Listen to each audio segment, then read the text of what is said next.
Wata. Alright, so we got a pretty quick little information trailer here. 30 seconds. Peggy 16. Day 1. Wata.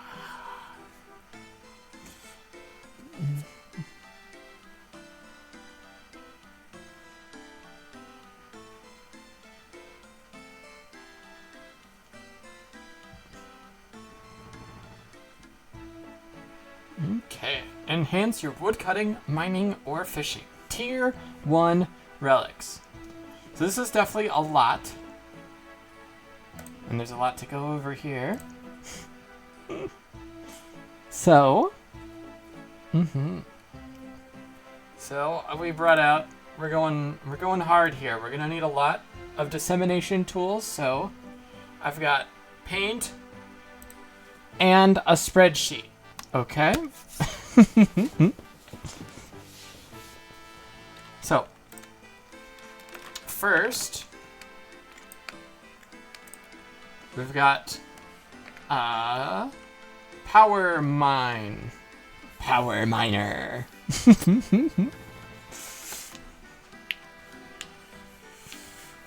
Okay, so, upon choosing the relic, you will receive the Echo Pickaxe. All of these, you will get one special tool. The first half is going to be the same. The pickaxe will act as a non-degradable variant of the crystal equivalent with no requirements. A crystal pickaxe is huge. Right? I mean, all of these crystal tools are big, and we'll go over the crystal tools in a second, just to show where our baseline is. Okay. And upon failing to mine, upon failing to perform that action, you'll have a separate 50% chance to succeed instead. Right. So yeah, when you are sitting there like mining a rock and it's just taking forever for you to get that coal, you are. The game on the back end is rolling dice essentially a number of times, and every X amount of time, the game rolls a check based off of your skills and sort of the AC of the resource skill that you're getting. And so this is upon failing that roll, and then if you fail it, you just it waits a set amount of time, and then you get another one, and then it fits set amount of time, and then you get another one. And that's where all of these 3-tick teaks, 1.5-tick teaks, they go in, because you normally start. Normally you start. There are ways you can tick manipulate so that you just keep forcibly rolling the dice. It just requires a lot more ticks, and it requires a lot more clicks and animation canceling usually. So yeah, this is on failing at action, the game just flips a coin, and if you win the flip, you just get it instead, which is huge, especially for things that have really high requirements in order to get right. Because this is just sort of an additive 50%. I guess not quite an additive 50%, right? But it reduces your fail percentage by half, essentially. Which is really good for the really later game stuff, right? Mining, tree cutting, and fishing. We'll definitely see that. Items gathered are automatically sent to the bank.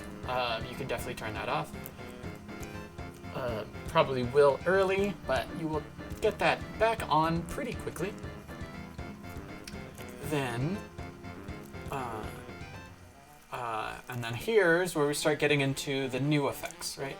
So the pickaxe will cause the rocks to not deplete until you have mined 4 ore, which is sort of like mining gloves. right? You click on an iron and you're gonna pull 4 iron out of that rock before it turns gray, and you have to find a new rock. Which first off is gonna be great because it's just gonna increase the amount of rocks that people can share at the very start of the league, which is great. This also definitely decreases the amount that you need to be camping out like the 3-tick mining spots. Like the 3 rocks.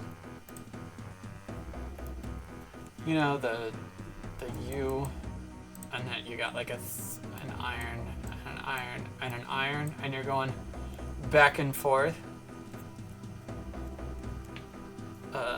Sort of around. You don't need that when you get 4. Right, when you get 4 of those, you can definitely go in between 2. And there's a lot more 2 iron spots than 3 iron spots. Like, a lot more. So that just as a baseline is wicked cool. Then this buff does stack with the mining gloves, which gives you a cap of 7 ores from a given node, which is huge for Asgarnia pickers. Right, pulling 7 runite out of a runite ore is crazy, especially with especially with some other stuff here.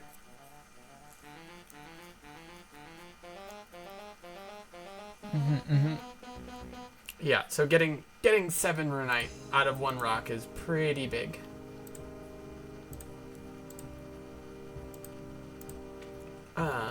Then you can toggle collected ores are automatically smelted and grant smithing XP regardless of your smithing level, and gems gathered from your mining are automatically cut and crafted. Hello, Rogue. How's it going? How's it going?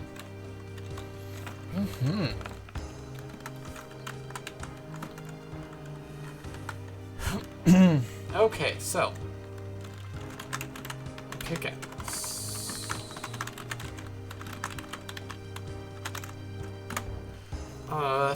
So important thing to note here. I mean, obviously, great with Sarnia.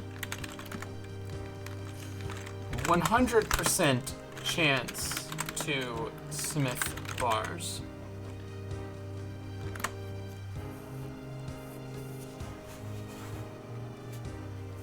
And then in the starting areas, automatically cutting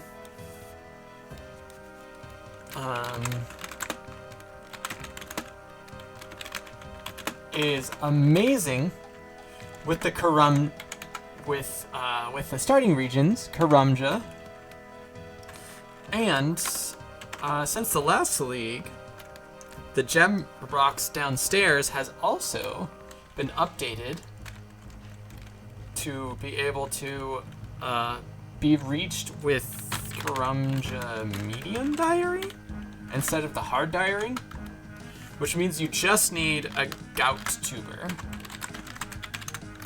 which is a bit of an ask, but that's pretty big for just starting area stuff. And then being able to pull 4 out of that, and auto getting those is huge too, because even at 99 crafting, you fail to cut a pretty good amount of those gemrock specific gems. So this is a very big value add for Slayer jewelry. Which, not like we're gonna need a whole lot, but it's definitely nice. Especially, being able to auto smelt your silver. Get yourself a nice pristine amount of those, rip those out pretty quickly. So, that's good.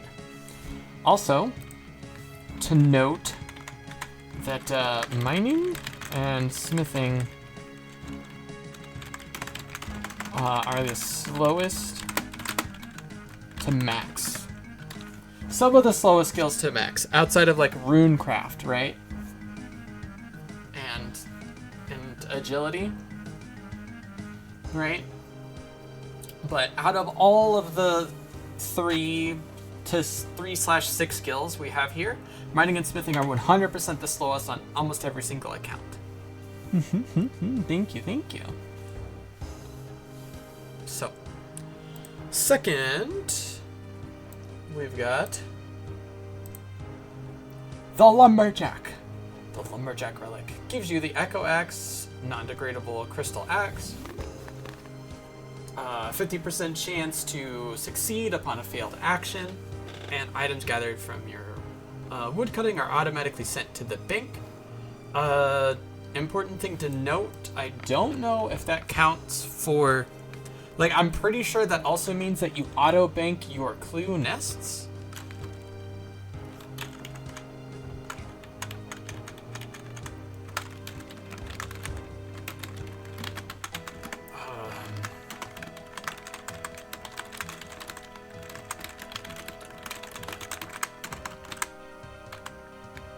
Which I think you auto-bank the clue geodes mining too.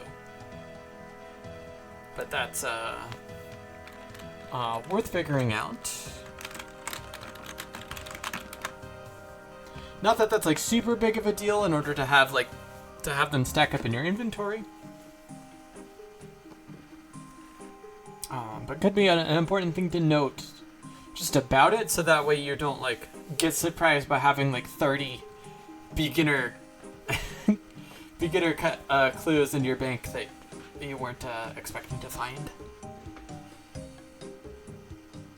Yeah. Auto burns logs for fire making.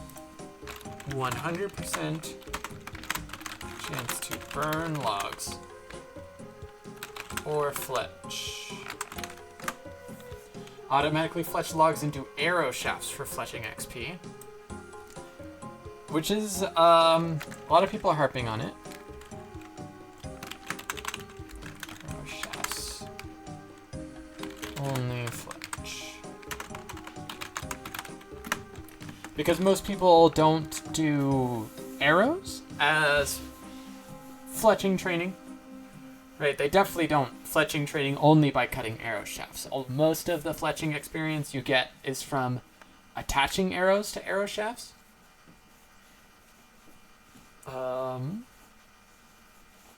And you never fail to make never fail any fire making.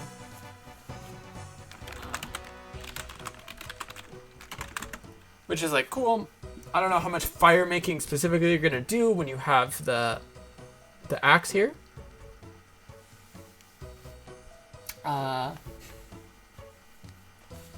Because fire making is one of the quicker skills, but it is nice to not be making like fire lines down the league.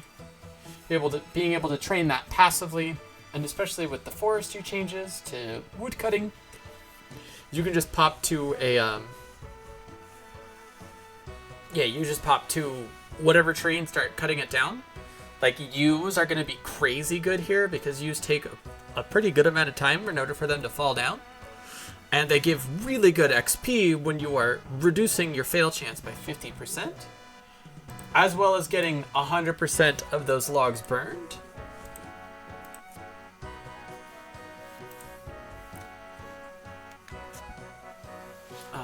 So this is definitely like really good for like semi AFK /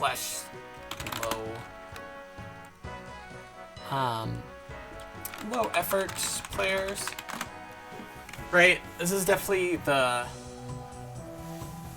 this has the least like true AFK capabilities with it. But for people who just want to like zone out and like watch a show, watch a YouTube video, watch a live stream while they are just gaming on the side, this does a lot, right? Being able to train 3 skills. Like, all of these are having 3 skills, but like in that full zonked out period, and like everybody's gonna have access to use in the starting areas, and you can even get magic trees. later, right? Like the yeah, this in like the guild, and the woodcutting guild on the magic trees are gonna be crazy good. Even more AFK. On the redwoods there too. Definitely, yeah, very, very interesting for a more relaxed style. And also, I have a few thoughts on arrows specifically. But before we get too far in, let's go over to everybody's most hyped one. The Animal Wrangler gives you the Echo Harpoon. So, first off, there's just a lot of text here, right? Non-degradable crystal harpoon. When equipped, you gain 50% chance to succeed when failing. Items are sent to your bank. Fish caught have a 50% chance of being automatically cooked, granting cooking experience regardless of level. So, first attraction.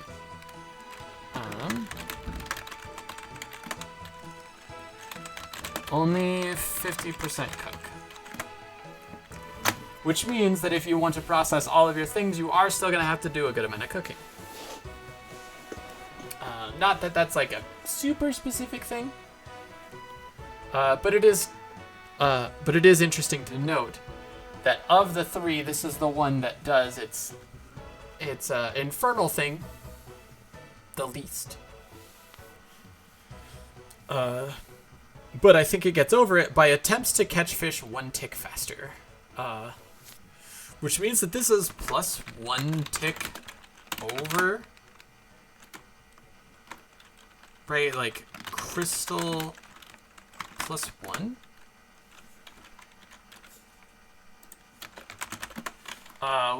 Which I definitely want to take a peek at.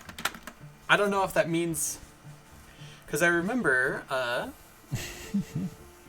oh my gosh, Bacon, no worries, no worries. That's kind of where I have a Discord if you want to get the Discord notifications, but we're still getting in. Hope it's going well. But yeah, attempts to catch fish 1 tick faster means that the period of time that that you have to wait on a right X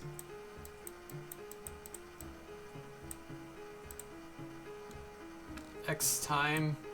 Oh my gosh, I am so bad at drawing with the mouse. But the amount of ticks you have to wait before it attempts to perform the next action is reduced by 1. On top of it being a crystal harpoon, which I think means that this is going to be like 2 ticks faster. Of course, Bacon. I've got paint. I've got spreadsheet and paint. We're going real hard. This also will work as will work with non-harpoon things. It will work if you just have it in your inventory, or apparently it can be substituted as a net, big net, lobster pot, or any rod while fishing. So you don't have to worry about only being able to do this with like tunas and sharks.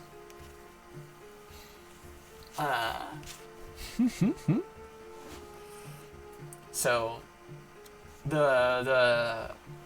so we don't know if you're gonna have if you're gonna be stabbing the salmon, or if it's gonna have its own separate like blue ass fishing pole for when you're catching salmon.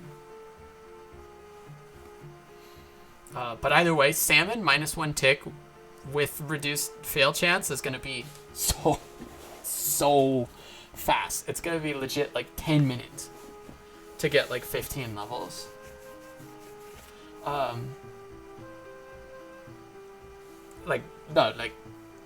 You're gonna get like 30 levels in 10 minutes if you go straight there.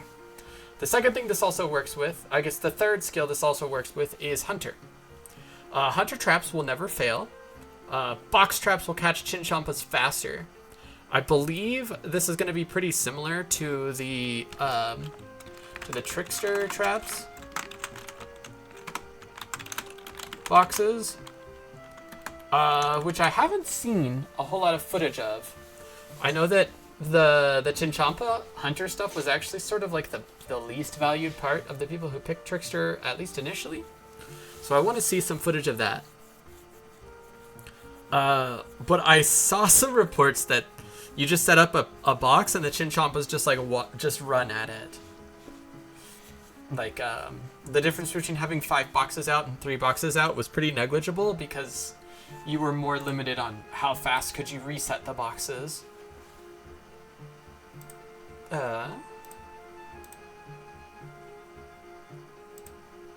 So that's big. And Impling Chinchampas give double XP and you get 2 Chinchampas, which is quite nice, especially if you're not using the ammo save, right? So, double chins, extra good for non-range main. Yeah. And Impling Jars not breaking it is also could be really good, right?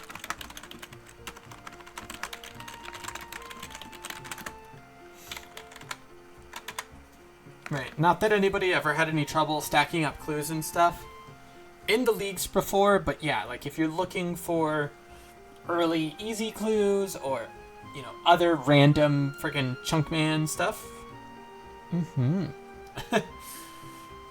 Chins is a ranger with the wilderness, so yes and no. You're kind of like, I don't know, reaching a little bit too much. Because saving, like, the with a 90% save with chins, as we saw last league, the range relic did work on Chinchampas. You save 90% of your Chinchampas. You don't actually need more than like 1,000 total, because also there's not actually that many like multi-combat areas that you want to be using Chinchampas at. Like the thing in the main game that people use Chinchampas the most for is training in the Monkey Madness Cave, and if you're a range, right? If you're a ranged focus account, you definitely don't need to be focusing on that combat XP, right? Whatever combat style you choose to focus. Heck yeah. Yeah, it didn't with the first one, and it got buffed in the second league. But yeah, a lot of people also did Mage.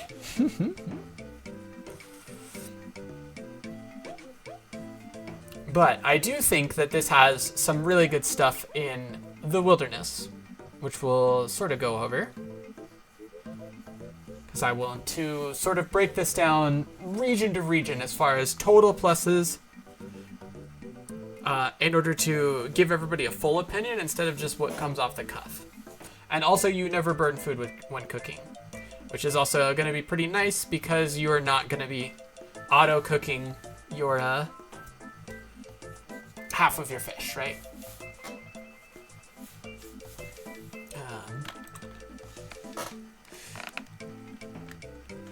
So yeah, there are 2 things that come into mind immediately, right?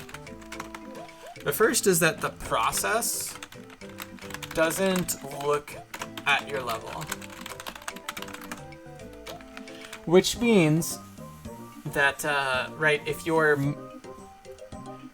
you're cutting a U tree and you don't have the fire making level in order to light U logs, it still counts as you lighting a U log. It doesn't check that as a requirement at all. So you don't really need to keep up, like, secondarily processing, you know, via the artisan methods of your stuff. Right? So you pick the pickaxe. You don't need to really work on leveling up your smithing level if you want to move up from mining iron to mining mithril to mining adamant, which I think is going to be a pretty big part of the like use bracketing as it goes up, because of the 50% chance, the 50% reduction in failures. Right. So, the failure reduction is huge, because classically, a lot of these training methods, you want to be doing the lower level things because they just succeed more often. You're getting more regular bursts of XP. So like mining, for example, in the main game, mining iron is the best mining XP all the way to 99, from 15 all the way to 99. Just because of its lack of failure chance and you're pushing up. So this drastically changes the math, right? So I pulled this, and this is assumed at 99, but you can see that with that pretty simple chance rate, 50% reduction in the chances, your amethyst is absolutely insane. But even if we compare iron to silver to coal, right, they're all basically the same. And this is just regular XP. This is not counting the... I don't believe this is counting the XP multipliers. But either way, right, iron and coal are basically the same. And then gold even goes up. Right, the XP that it gives you is kind of... They go up, and the fail chance also goes up. So a reduction in the fail chance, but without a reduction in the XP, means that you actually probably want to be doing the highest level of stuff that you can. Because the funny thing is, right, that you stop failing iron at level 60, right? So this is actually the same XP per hour at level 60 as at 99. And the other ones are kind of going to go down because you stop failing, but that also means that your 50% chance to actually succeed goes up. So, right, if we look at you trees.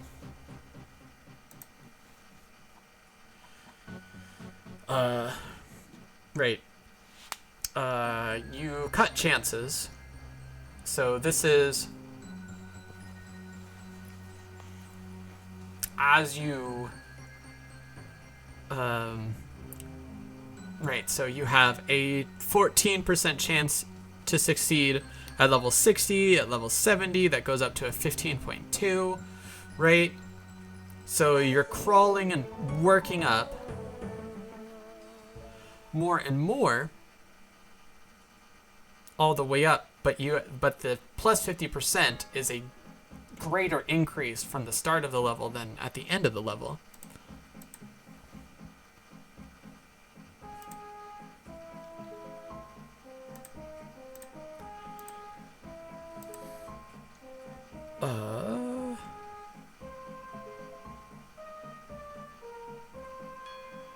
Okay, yeah. And a roll to receive a log is done every 4 game ticks. So the higher level axe doesn't affect this.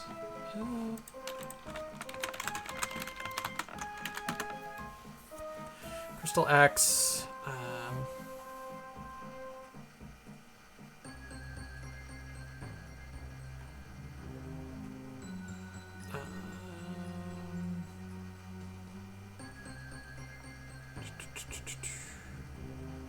The same special effect of the Dragon Axe.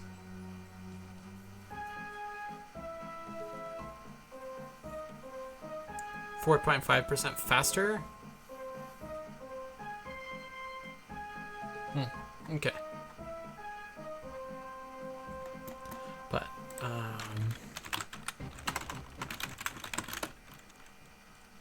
pickaxe. Let's see if there's a rate.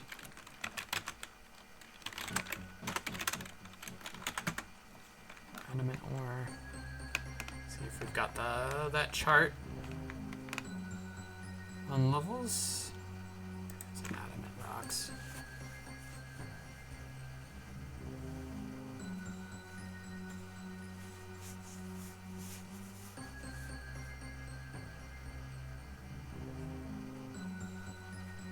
Does it not affect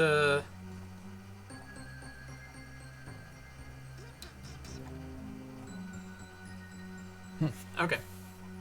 Well, so anyways, I really do think that, yeah, the 7% chance of success, right, for an adamant at level 70, 7.5.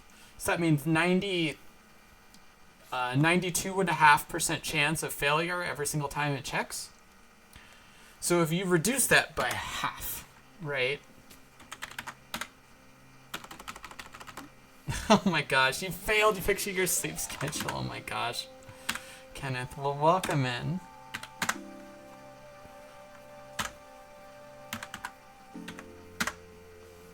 So, at level 70, running an adamant rock, right?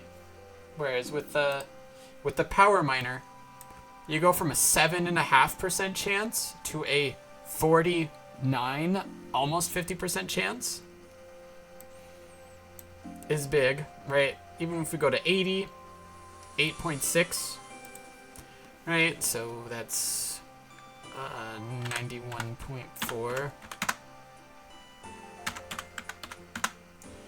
54% chance over an 8.6% chance, right? I think that the general progression means that you want to move, you want to be using the highest level node that you can, because of how absolutely crazy big this increases the math on so many of those big things, right? So we're going to be mining a ton of mithril, a ton of adamant, you know, chopping a fuckload of yews, chopping magic trees are going to be crazy good XP. And fishing sharks is going to be mega, mega fast XP, especially with the 1 tick faster. Let's look at the crystal harpoon. And hopefully that has some of this tick information that we were looking at.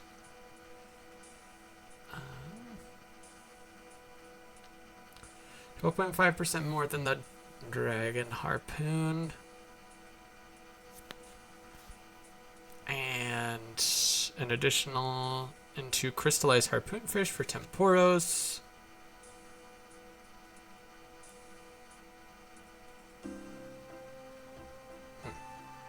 Okay.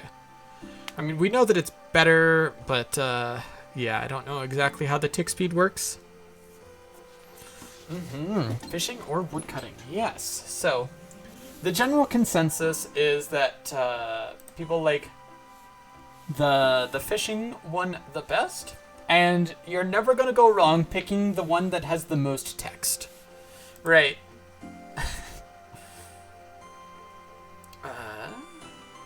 So if we pull up our where are the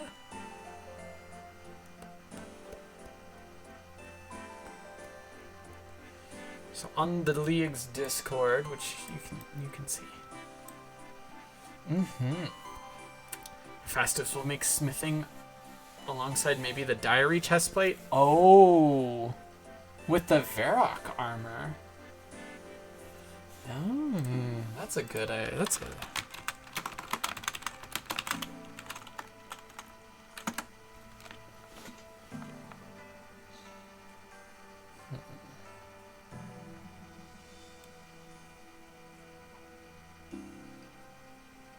The chance of mining 2 ores at once. It's got a stack.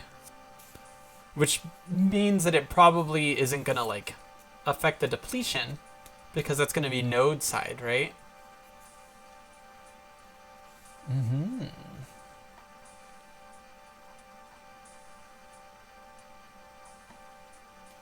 Yeah. So, Varric Armor 2 is pretty easy to get. Mm-hmm. Yes, yes. Up to Lovakite, which is Mithril. Yeah. Up to Mithril, so that's definitely really interesting. Yeah, getting Varric Armor. Well, also, I mean, it's a 10% chance. But still, gonna be good. Yes, yes. Definitely agree.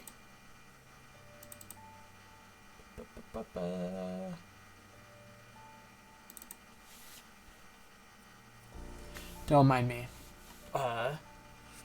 Yes, so I think that those are all great ideas, yes. Temporos with the harpoon is going to be absolutely, absolutely wild. Right, the fishing faster, auto-cooking half of the fish, and maybe even getting some of the crystallized fish is going, like, you're just going to be able to blast it. You're going to be one-cycling Temporos, so any KC sort of Temporo stuff, you're going to be doing at twice the speed that you normally do.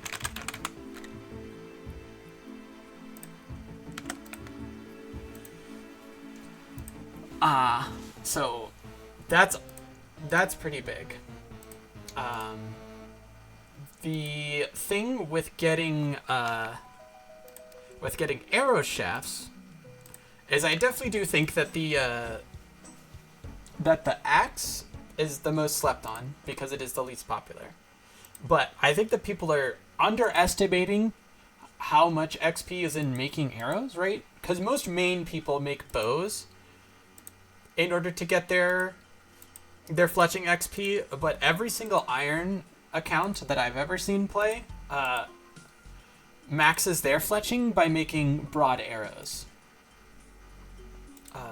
Because you can just buy arrow tips, and attaching arrowheads to shafts is where the vast majority of that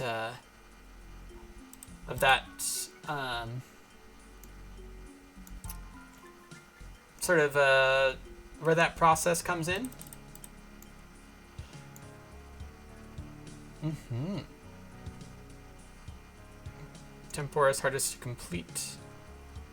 Oh, get the points for rewards? Yes, yes. So Temporos masses are probably not going to be what you want to do if you're not competing with them for that same level of points. Right, Temporos solos are going to be the thing, but they did add that, yeah.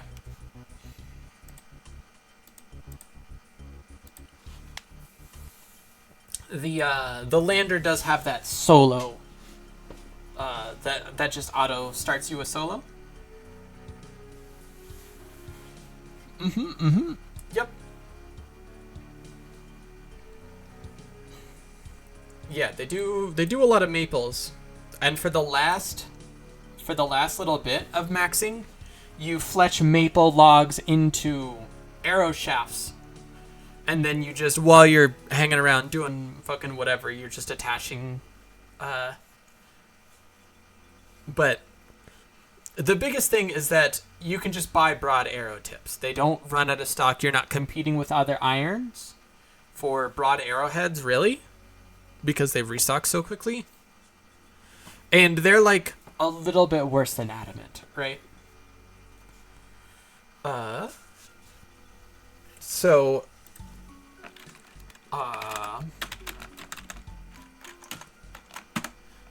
we do know in the league that all the shops will auto restock. So any place that sells rune arrow tips is going to be pretty nice with having a bunch of arrowheads. Yeah, you fletch and sell them. That's like kind of low level Iron Man stuff, right? Like when talking about like iron strategies that go into leagues, you want to look into like what the sort of endgame PVM maxer people do in order to train that, and that's very much like you know, that's like pre-level 50 construction iron account stuff. I mean, obviously, right, you do what you want to. But yeah, that sort of process runs out of utility. So, and here's the thing. Is this all 3 shops are in, no, we've got Kandarin for these 2, and then Asgarnia. Although you've only got 5, but I mean, that's still not going to be a problem. Yeah. Do what you like, for sure. Charge per, yeah, so the Void Knight Archery Store is going to have some. But yeah, if you've got Kandarin, that makes this pretty nice. Otherwise, yeah, making broad arrowheads. Super simple, right? Adamant arrow tips are the next best one, and same shops, pretty much same stock. So that is it. That is also potentially interesting if you're looking for the lumberjack in order to give you, to really mainline your fletching XP. If you're not looking at Kandarin or yeah, or Asgarnia. Asgarnia you can definitely do. You just gonna need to set up mouse keys. Okay. Yeah, so that's sort of my first major things, is that I think that this really changes how you adapt with those skills, and also that they're all basically the same. Right, the differences between them are all going to be pretty minor, right? Which means I think that this is very intentional in order to have them all be processing and right, this is very much like the broken apart of what we saw from the last league, from Endless Harvest, right? Which means that we can definitely probably see a similar thing of the processing that auto processes the whole inventory, also being broken up into another relic tier. Because at this point, we don't know how many tiers of relics there's going to be, right?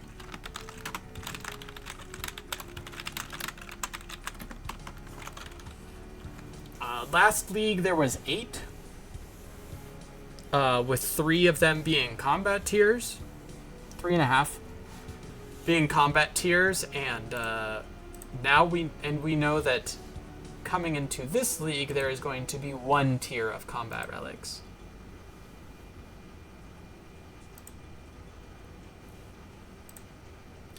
But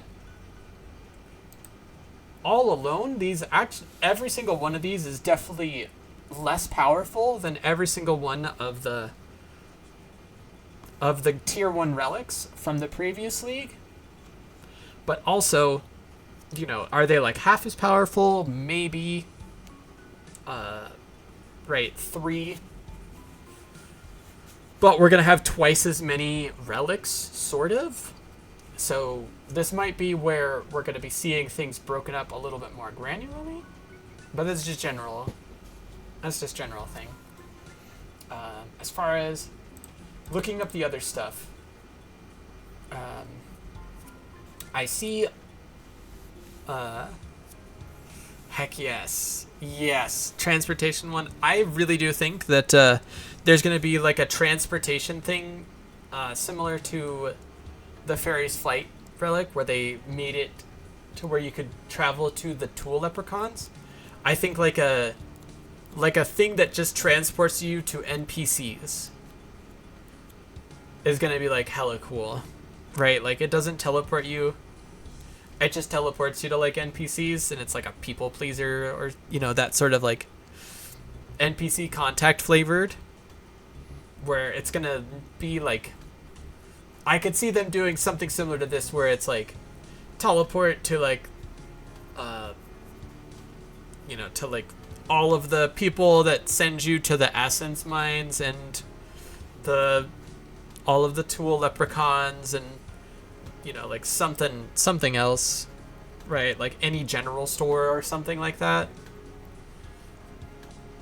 But doesn't like send you to the fairy rings, right? That'll be really interesting. I think that would be a fun way to break it into something that's fun and cool in Leagues, and has you really reevaluate stuff. Yeah, so Hunter Traps never fails. So I see a lot of people talking about like, oh my gosh, Hunter never fails with the harpoon, and because Varlamore is going to be the most picked region, I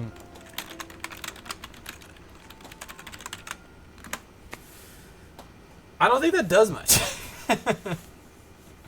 Right, I just did a bunch of Hunter rumors, and people really don't understand that, right, like, I don't know if Hunter Trap's never failing. I don't know if this affects, Varlamore will definitely be the most picked. Varlamore will definitely be the most picked.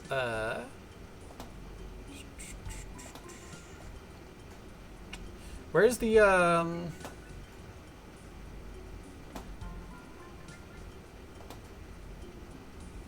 statistics? Okay, cool. So if we're looking at poll run this morning of which ones people are the most excited for, Varlamore is the most picked by far.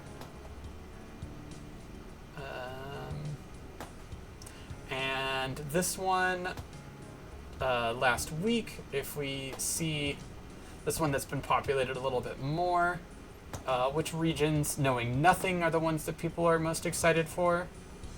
Varlamore, pretty big. Taranwin, the lowest, right?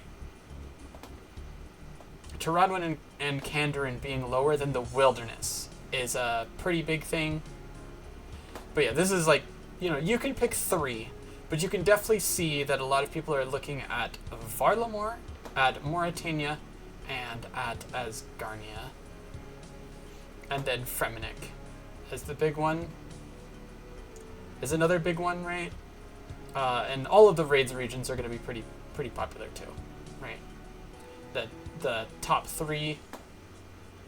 Yeah, all the raid regions, but Varlamore is more popular than any of the raid regions, which people are really excited for their endgame content and stuff. And you can also see that combat style that they're looking to mainline, melee, is by far going to be the most popular one, which also goes into Varlamore, because almost every single piece of content in Varlamore you bonk. Mm-hmm. Asgarnia was quiet last Leagues? No, everybody was in fucking the God Wars dungeon. They were just in their private God Wars instance. That's the only reason people pick Asgarnia.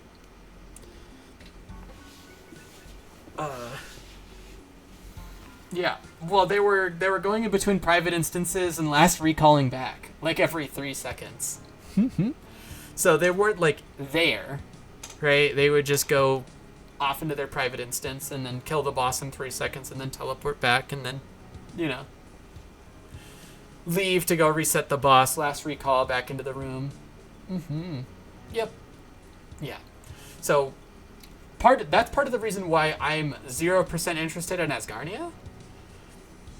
Because, right, like, I don't want to do like the Dwarven Mine. I don't want to do like pest control, even though like pest control is very fun and is probably going to be a good source of off-combat XP. right? People get really hyper-focused on the gear and what's gonna late game get all of my stuff, or, you know, you've got all of these people who are like, also the next masses are going to be absolutely fucking packed to the gills. Right, because you've got all these melee people who are going to be looking to mass necks in order to get their Torva armor, you know, 50-hour grind for a temporary game mode. Yeah. So you're going to see a lot of people God warsing for their Bandos items, and then going to next to upgrade it to Torva. So that way they can full Torva with their Scythe in Theater of Blood with a bajillion. Yeah. But as we looked at statistics here, we can see that out of people who are like really invested in on the Discord, right? This is definitely like the most up their own ass part of the population. Animal Wrangler has a bunch, and Lumberjack has vast majority less than everything else, which is why this analysis is going to be kind of colored by Lumberjack is better than you think, Animal Wrangler is worse than you think. I think that these are all pretty much equal choices. But yeah, Hunter Traps don't fail. I don't know if that counts for Butterflies. It probably should count for Butterflies, which are the biggest Varlamore thing that people want. But the Deadfalls on Varlamore cannot fail already. The only things that this really works for is obviously Chinchampas, which is like what it's for, and the Deadfalls that nobody likes, right? The La Rupias, the Kiats, and the Goraks. Right, the old the original Hunter Deadfall things that you can make the armor from, which is nice because that is whatever, but those are the worst. But people generally don't like the Deadfalls anyways, so this doesn't even like make Varlamore Hunter Rumors like that good if people are looking to like, oh, I'm gonna get Hunter Rumors and we're gonna do everything right. Like I guess I don't know the success rate of the Jerboas, but you stop getting those pretty freaking quickly, right? And then you've got like Pyrefox, which everybody blocks because you can only set up one of those, and then like I don't know, you're getting like, it's faster to do salamanders, but again, like that's not content that people are like super excited for.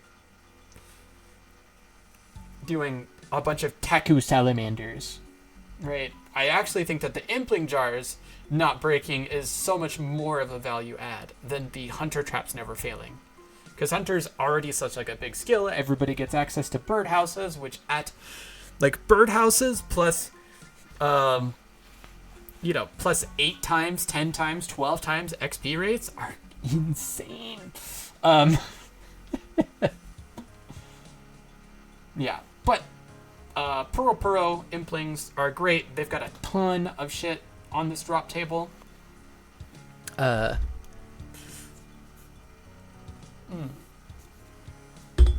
Bezos jump scare. Sorry.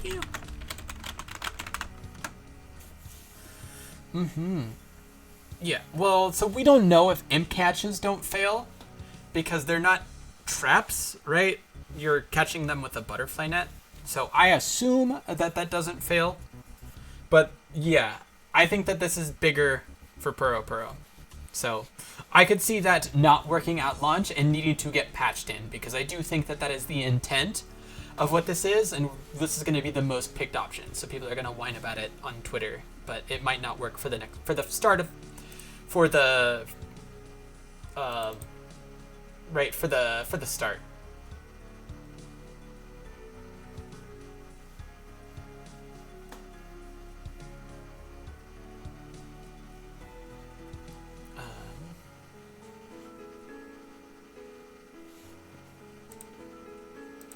So, and hello, Jadif. I hope you're doing well.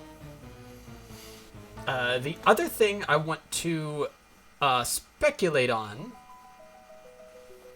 before I wrap this up is actually the wood cutting, specifically with the making of. Do I have gold? I need gold. With the making of arrows.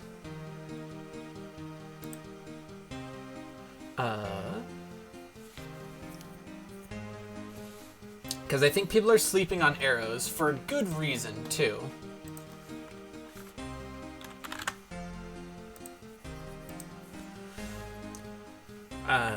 Yeah, because it's like not exciting content. People don't like training fletching. Right? Fletching's probably one of the worst skills in the game. Oops. It's just so fast that it's not like as big of a deal to a lot of people. Which also is a fair thing of right. Fletching's already the fastest skill in the game, so how much more do I need to make it faster other than 8 times XP in the league? Right, like 12, 16 times XP in the league is already going to make it fast enough.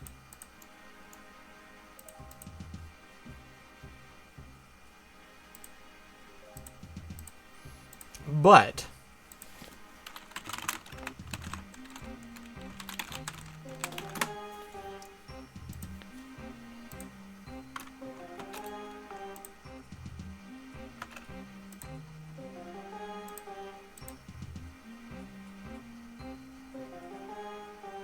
oh, this is a non-members.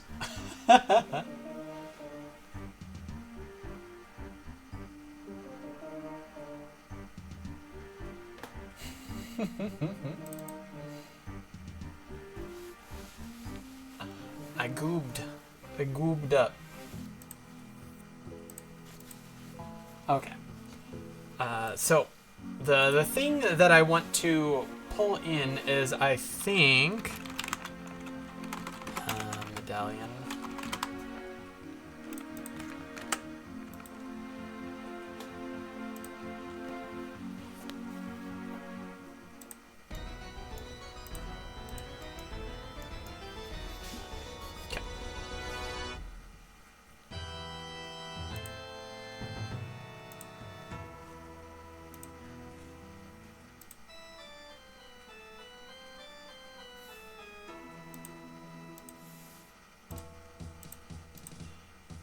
Okay, so equilibrium leagues 4.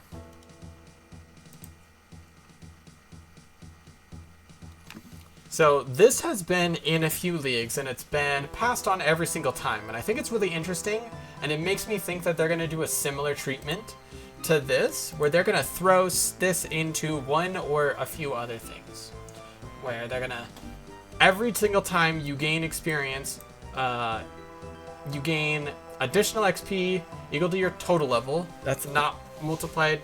That previously wasn't multiplied with the league's multiplier. And if it's your lowest train skill, you get that. And then the thing, if chosen with Production Prodigy, which was the one that allowed you to do a full inventory at once, you will get it multiple times. And I am curious if we're gonna see something with equilibrium and the axe specifically. So that way, for every arrow that you attach, you're gonna get fletching level equal to like 10% of your total level, but you make 10 of them at a time, or even more, potentially, right?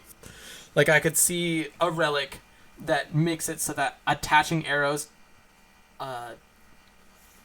it has the same mechanics as darts. So you fletch arrows at monstrously quick paces. Right, that's on top of giving you the equilibrium bonus per arrow that you fletch, and you're fletching them 10 at a time, and you're doing it like level speed, like crazy mouse keys, or right, lots of like mobile strategies for fletching darts mega quickly. I can definitely see something like that coming in to absolutely blow somebody's minds. And obviously, right, like it's the fastest skill. How much more fast do you need to make it? But that's crazy fast XP, and it could also be redone in a way where it gives you XP in just your like lowest level skill too, so that can be like a really indirect like runecraft training or something, where it sort of like Tears of Guthixes you up. There's a way to get that. So that's something that's definitely very interesting to look at. We definitely can't make any determinations off right now. But I'm wondering if fletching into arrow shafts and not into bows, I wonder if that's very specific and it's going to be targeted later on, right? Because you have a lot of people asking for like this one, you know, for this part to be buffed in some way, which sort of makes sense because on face value that is yeah, definitely not great.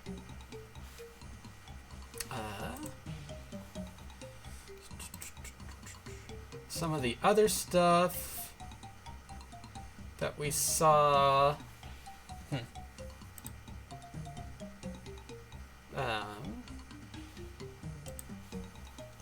was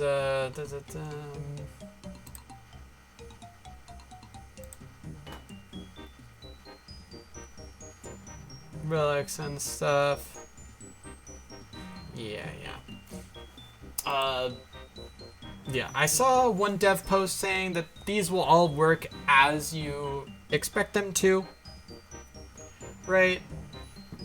You know, the harpoon at Temporos is obviously gonna like cook the fish, and it's not gonna send the fish to the bank. You know, the miner, this pickaxe is gonna be absolutely bananas at Zulcano, right? There's definitely a build where you pick this first, an hour in you get to run one, you go straight to Zulcano with a little bit of skill, and you immediately start rolling you know, these ores and even these runes to mega boost some of your stats and get you a bunch of like diamonds and stuff.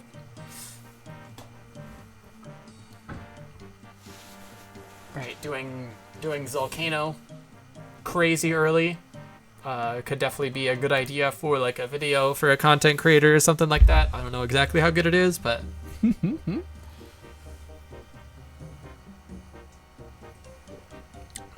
yeah. And at current effect, I am looking at the pickaxe because I really want to max, and I think that these being the slowest skills to train are the biggest thing. And I also don't super like Blast Furnace. Even though I am looking at taking Fremenic, I'm not attached to Fremenic, right? Fremenic's my most movable region, but I do like Fremenic. There's good stuff in Fremenic. So I don't want to say that I'm locked, but it's going to take a little bit in order to move me off of Fremenic because, again, I just enjoy killing the bosses in Fremenic.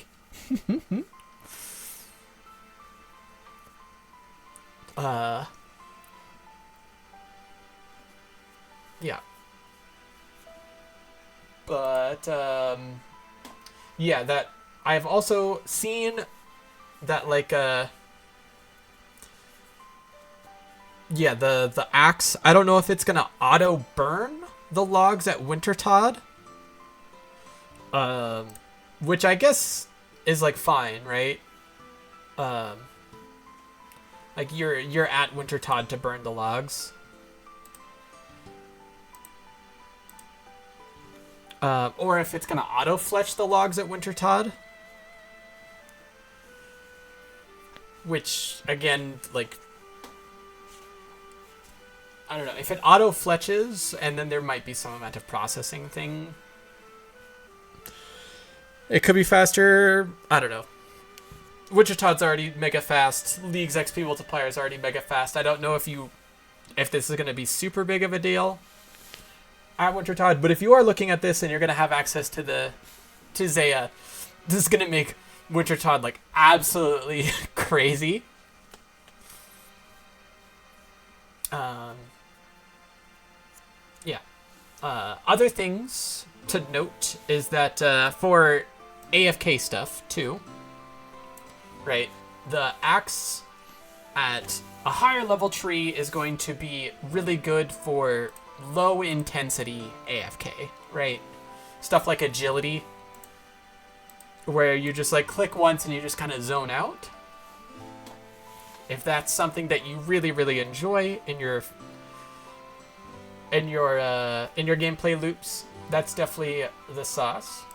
Animal Wrangler gives you the highest XP 55-minute true AFK at Karumja with the with Karambwans. Auto banking Karambwans, the spot doesn't move. So with the Runelight logout timer, that makes it so that you don't log out in like 5 minutes or whatever.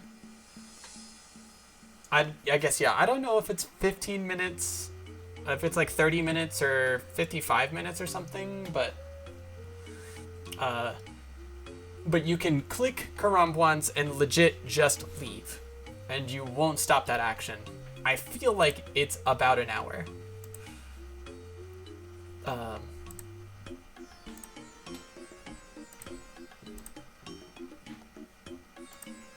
Yeah. So, and that is unlocked with the Taibo Trio quest and 65 fishing. You get 1 hour of true AFK. So for people who are really, so this is, and that's going to give you a fuckload of cooking and stuff. Karambwans are great. You're always going to need some of them for like your combo eats and stuff. For the harder content, and it's especially a good way to give you access to that harder level of content that you're trying to like really scrape by. With your combat relic and like a few masteries and some really, really scuffed gear.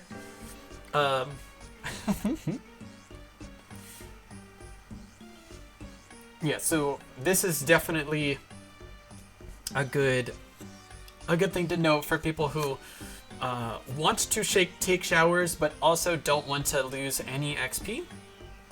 You can just go take a 20-minute shower, stumble your way back, and come back, and you still will be fishing.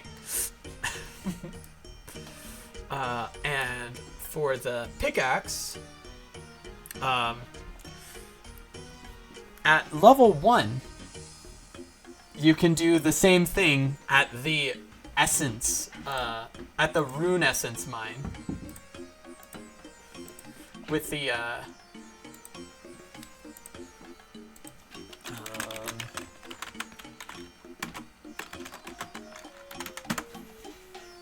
right, you go to one of the 4 nodes, they don't move. It's really, really low XP, but it's 100% true AFK from level 1. After you've completed rune mysteries, which you can do at level 1, and you just run around and talk to people. It might even be completed I've heard some rumbles from devs talking about abilities to autocomplete certain quests, but it has not been confirmed as auto-completed from the start of the league. But still, right, it's like, I don't know, 10 minutes? Not even 10. 5 minutes with a limited run in order to get this done. So these sort of activities are also great for popping in and just getting some stuff while you are like looking up your next tasks and planning out what your next day of adventure is going to be, while still, right, like gaining things. And also, rune essence is pretty hard to come by as an iron, right? Like, a bunch of people went to Soul Wars specifically for rune essence.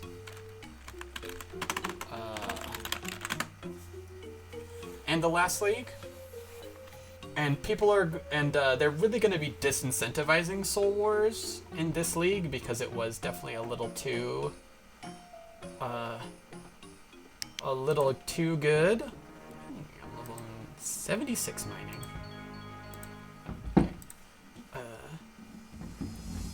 Yeah, the Spoils of War chest has a big ol' pure essence drop as one of its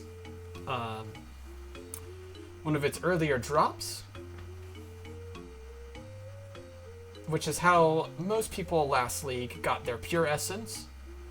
Doing a few of those, you got a 1 in 5 chance of getting a big old brick of experience.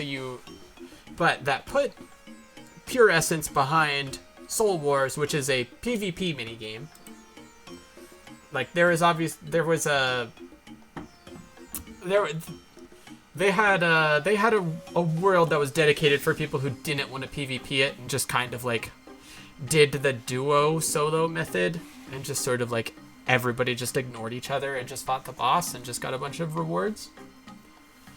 So we'll see, and especially if we don't get the minigame bonus rewards, which I've seen a bunch of people talking about, but I haven't seen like actually confirmed that we're getting 8 times minigame rewards.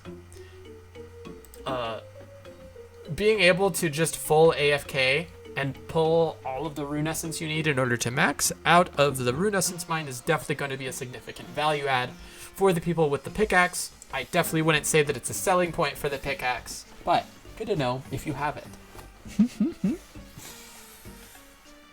Yeah. So, I think I hit pretty much everything I wanted to talk about with these 3. Yeah, so I'm really thinking about pickaxe, but Animal Wrangler is, of course, looking pretty cool, right? Getting the 50% increase in cooking, in catching. That failure reduction, I think, is the biggest value add to any of these. Again, more than anybody is saying.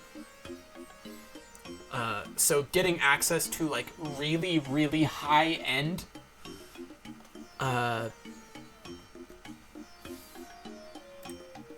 to really high end skilling nodes is going to be pretty nice. So when we look at like sacred eels, getting sacred eels a ton faster, anglerfish a ton faster are going to be pretty big. Sharks, everybody has access to sharks via the Isle of Souls, so that's going to be a significant value add as well.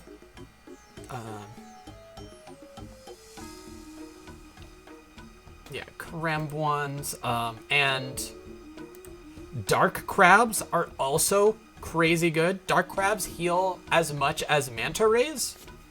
You just pull them out of wilderness nodes, right? So getting a 50% reduction in your fail, like getting like 20 times more dark crabs per hour is going to be insane. And it's also nice for having the ability to, because dark crabs aren't blighted. You can eat them outside of the wilderness. So a lot of the bosses that you fight in the wilderness are going to be giving you, right, like blighted super restores, which you can only use in the wilderness and stuff. Right, like there's actually not as much like food that you can pull out of the wilderness bosses into the rest of the game, right? Like into your raid, for example. So being able to get, yeah. So if you are looking at the wilderness, I would say that dark crabs and auto banking those are going to be very, very good for getting really, really high quality food into your raid regions, which I'm going to assume are your end game goal, especially if you're like picking the wilderness because you like PVM. I don't know if you're picking the wilderness because how many of these relics affect people who pick the wilderness because they like attacking players and are gonna play for like a week. So let's get started on some regions, huh? So we got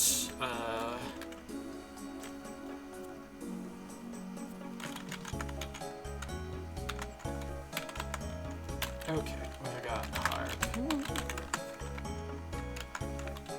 We got axe. And we got pickaxe. Okay, for starter regions, as far as like things that look pretty nice.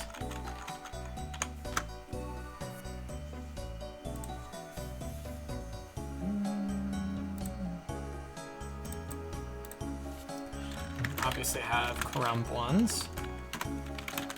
Right, sharks are going to be pretty big, and poro, and I'm even going to bold this too and underline it because it's going to be that's a significant value add for the harpoon.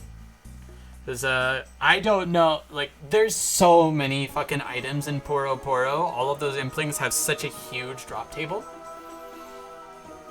That's probably something I should be diving into later in order to see if there's any, like, pretty big things that pop up into my mind in any of those drop tables. But, like, getting a really early, like, Amulet of Glory and stuff. Definitely big.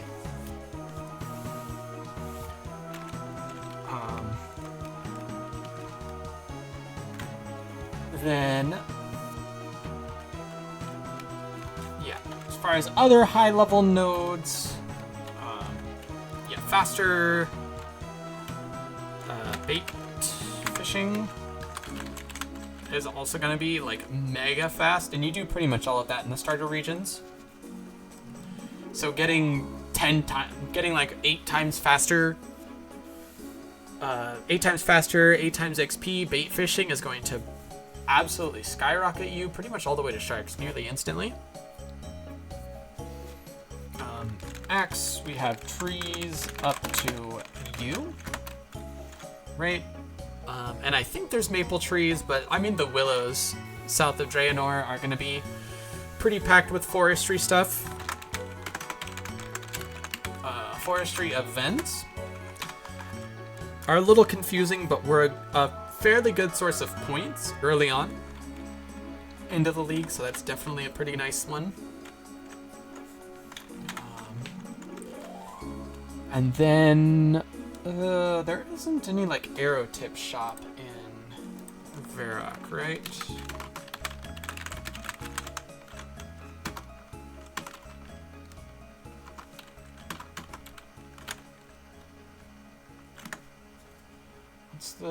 What's the range store in Varrock called?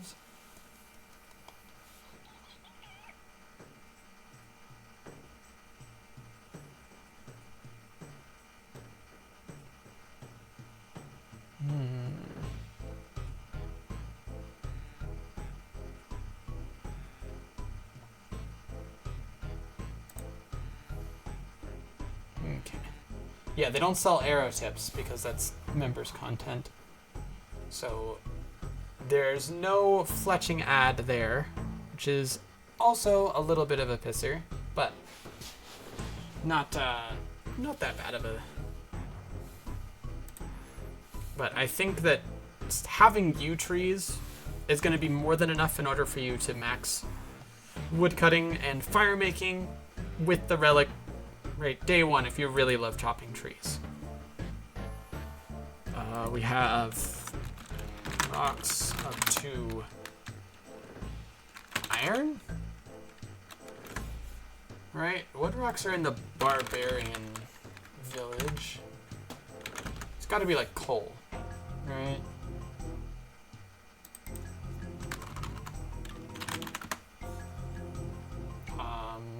Is there anything in the Edgeville dungeon? I don't think there's any mining spots in the Edgeville dungeon, right?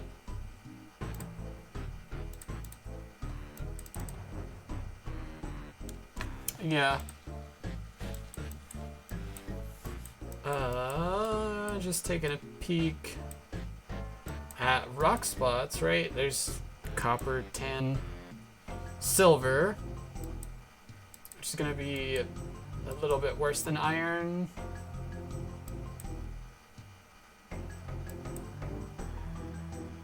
Yeah, there's 4 iron here, and there's 3 silver here. So not a whole lot in the starter regions. There's a bunch of gold. That's good. And then there's 2 mithril, 2 adamant. And early on, I still think people are going to be doing their same training methods. Again, I really, really do believe that the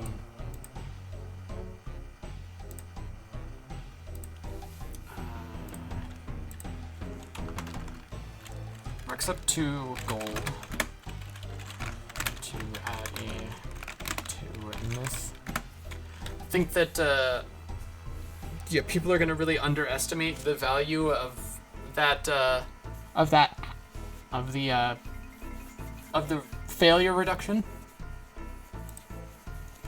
But also Karamja is going to be everybody's region, so there might be some competition here at these nodes if you're looking to do that pretty early before people populate out into the worlds, into the other regions as they unlock them.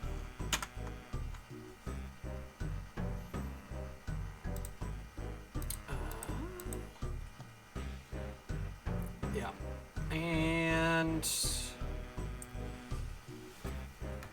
the Varrock. And then having a lot of bars, right? Like bars to plate body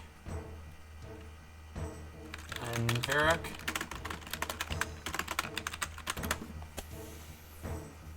Right, the getting a bunch of bars, smithing them into plate bodies in Varrock is already like the 2nd or 3rd best bank in order to do that in the game.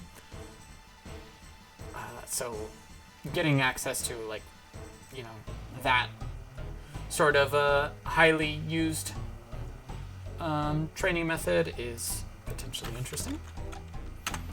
Asgarnia.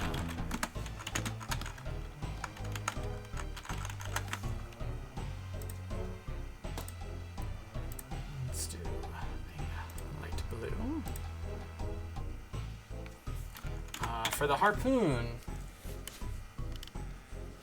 So, what do we have here in Asgarnia, huh?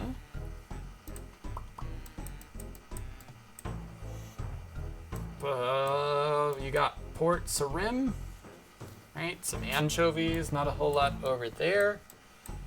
You're gonna have Catherby, which isn't gonna give you a whole lot, but fishing in Catherby,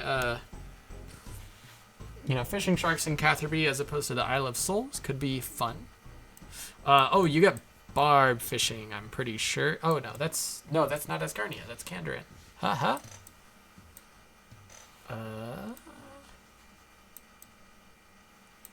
Yeah, so just that and the pest control, the Void Knight's outpost.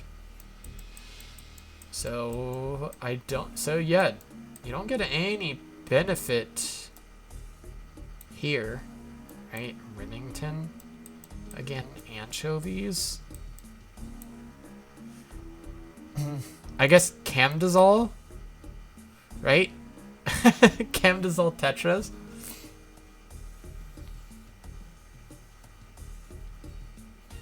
I don't know if you cook them, but I feel like you might. But you might not. I've never done it. So, Camdazole. But yeah, there's obviously no hunter in that area because it's a free-to-play area. Then for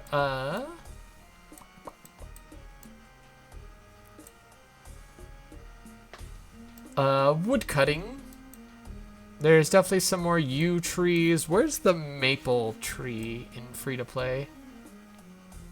Where do they throw the maple trees in free-to-play? Oh, there's 2 adamant down here. Ooh, okay. So yeah, we got a ton of mithril and some adamants. Good to know, good to know.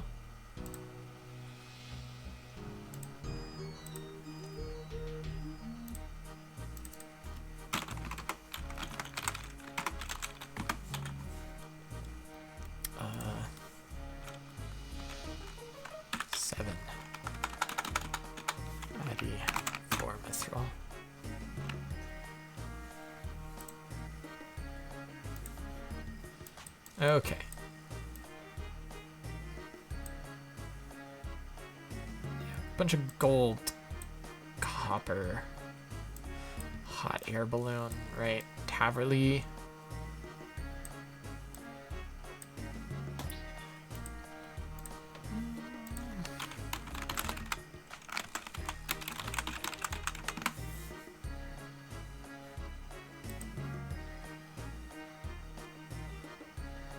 Corsair Cove. Okay. Got it. Yeah, so just some more yews, but yews aren't like a thing that you're in need of because you don't, right? With forestry, with the forestry change, we don't need those. Those aren't a competition spot anymore.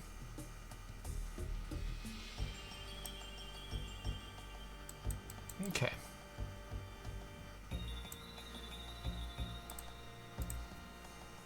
Yeah, so more trees.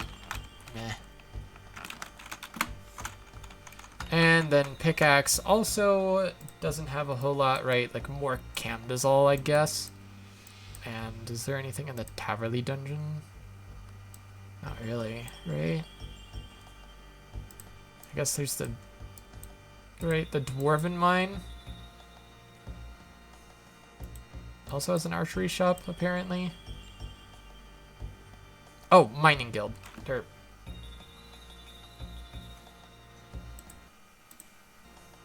Okay. Mining Guild. Motherlode Mine. Still having faster Motherlode Mine is going to be better, but you're probably not going to be 99ing to Motherlode Mine if you've chosen the pickaxe. But getting out of Motherlode Mine quicker is going to be great if there's tasks in there that you want to do.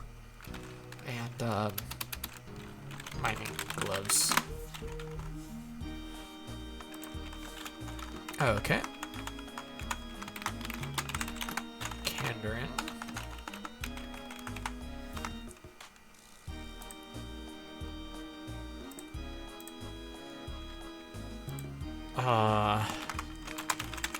Catherby vibes.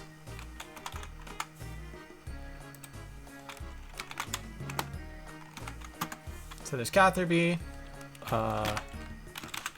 Barbarian fishing. Getting faster barbarian fishing is great early agility experience too. You're not going to get the cooking experience there, but also not having to drop your fish at barbarian fishing pretty big value add there.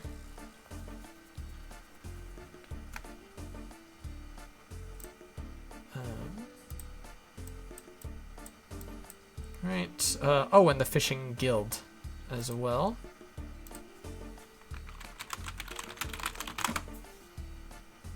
Which is nice because you do get an invisible +7 fishing boost plus minnows are actually the fastest way to get sharks in the game. I don't know how that's gonna work with the harpoon. If the increase in minnows are gonna be faster than just doing the sharks. But they're right next to each other. Pretty easy. I guess you need the outfit in order to get to the minnows, so might not be able to do that. But yeah, barbarian. Fishing there, some anchovies, whatever. Yeah, fishing trawler isn't going to be affected unless you want to auto cook all of your manta rays from fishing trawler without fail.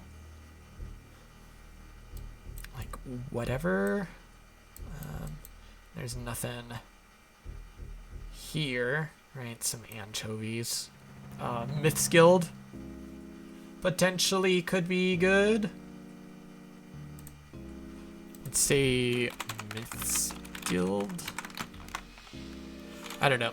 I feel like Myths Guild is going to be great for everybody. You know, the harpoon people are going to have a decent amount of uncooked fish in their bank. Whether or not they're going to want to cook all of their fish is going to be up to them. So the Myths Guild might be a larger value add to everybody else. In the previous league, in order to unlock the Myths Guild, you also needed to go to Fremennik because that was the only way to complete Dragon Slayer 2. Was auto-completing it there.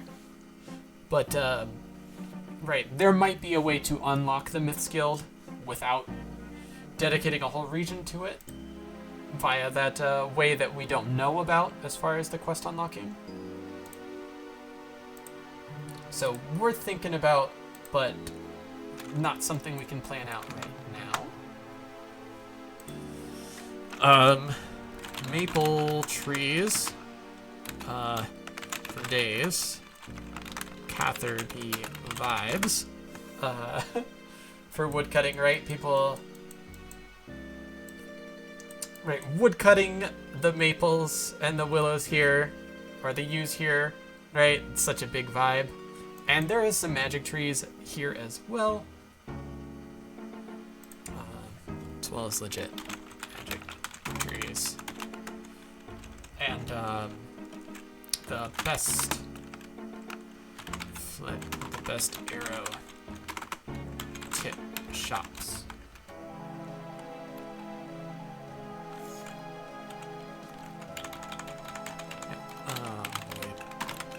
Right.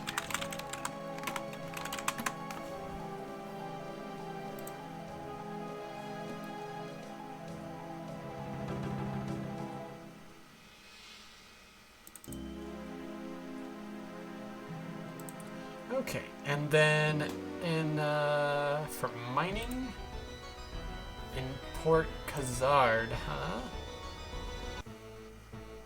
What other mining stuff is there?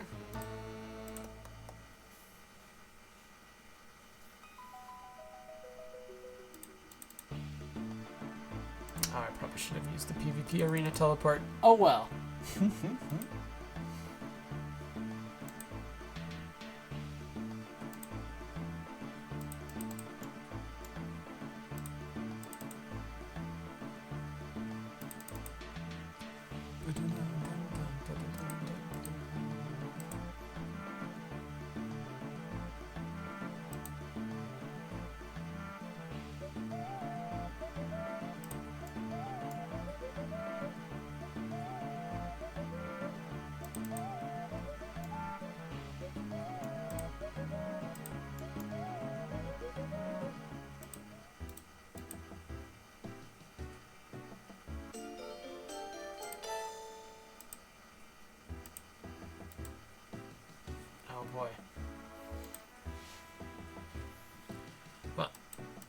Let's wait for that to get mined down, I guess. Yeah,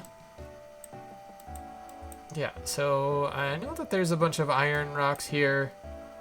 It's not like a big value add. There's 2 mithril rocks there. Yanilla dungeon doesn't have anything. Salarin the Twisted. Ogre Enclave, I don't think has anything in the Blue Dragons area. Misskilled Dungeon has some runite rocks.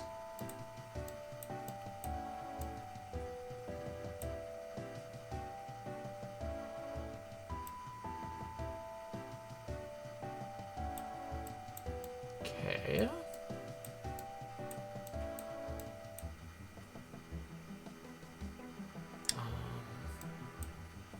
Oh, and down into the Grand Tree tunnels has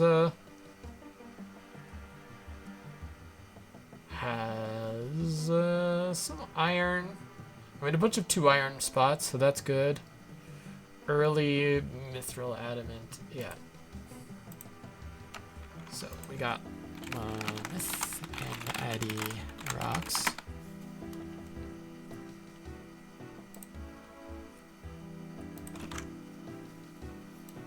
Right. Not a whole lot of real value adds, right? Oh, impossible.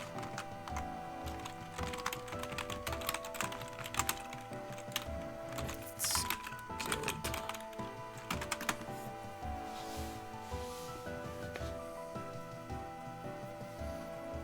Okay. Then... what's the next? Mauritania.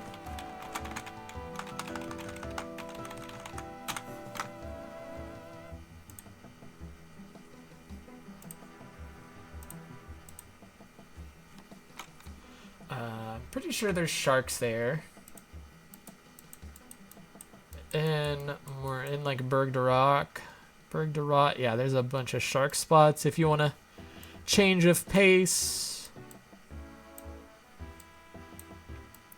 Otherwise, there's not, right, there's the swamp lizards, like whatever. And there's no skilling stuff there. There's no nodes here in Port Phasmatis. Yeah, so Mauritania doesn't have a whole lot of skilling locations. Slimy eels, maybe? Right, so we've got more sharks. Wood cutting outfit. And the Forgotten Mine, aka Adamant. I mean, mithril for days. I forget exactly how much stuff is in the abandoned mine.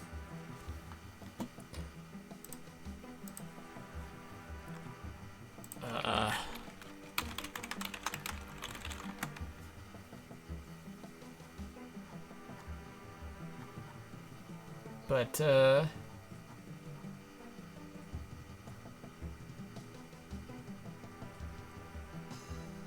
yeah, there's 12 mithril spots and 18 adamant veins, nodes. So let's call it the yeah, 14 myth and 18 addy nodes, which is huge. That's so much, especially again with the failure rate reduction. Absolutely insane. I think adamant is going to be crazy good for your ability to pop in between multiples with that much reduction, even though they have a pretty long respawn time. Like, that's huge. That's so much XP there. Good to know. Good to know. Let's do the wilderness next then. Wildy. It's also bold these, huh? Oops.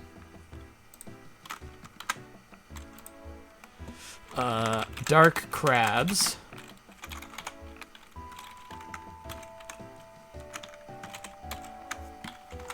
Dark crabs are huge. Again, they are, they heal as much as manta rays.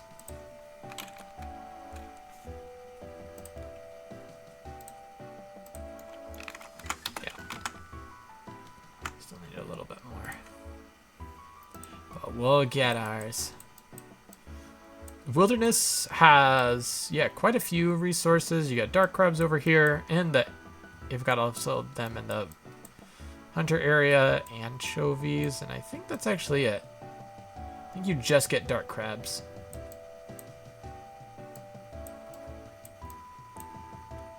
So I don't think there's anything up here.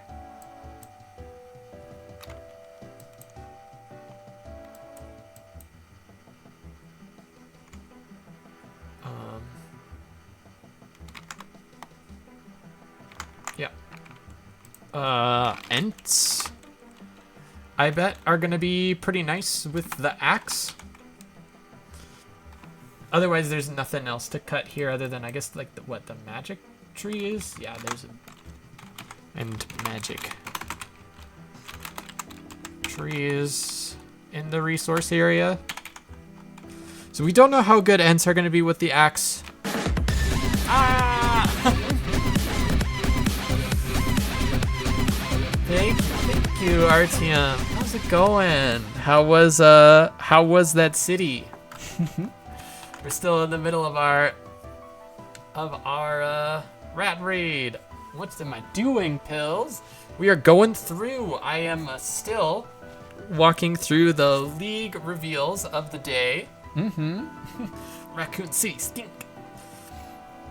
And I'm going through, currently, I'm walking through all of the regions. And going through what all of the sort of benefits for the 3 different relic choices that we saw today. Thank you for the shout out. Please follow RTN. And say that he's got a very cute model.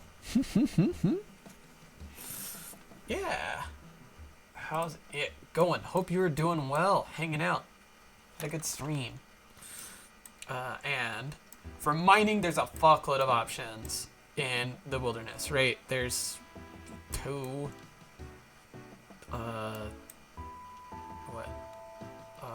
I have to imagine that the rune golems in the wilderness area also work.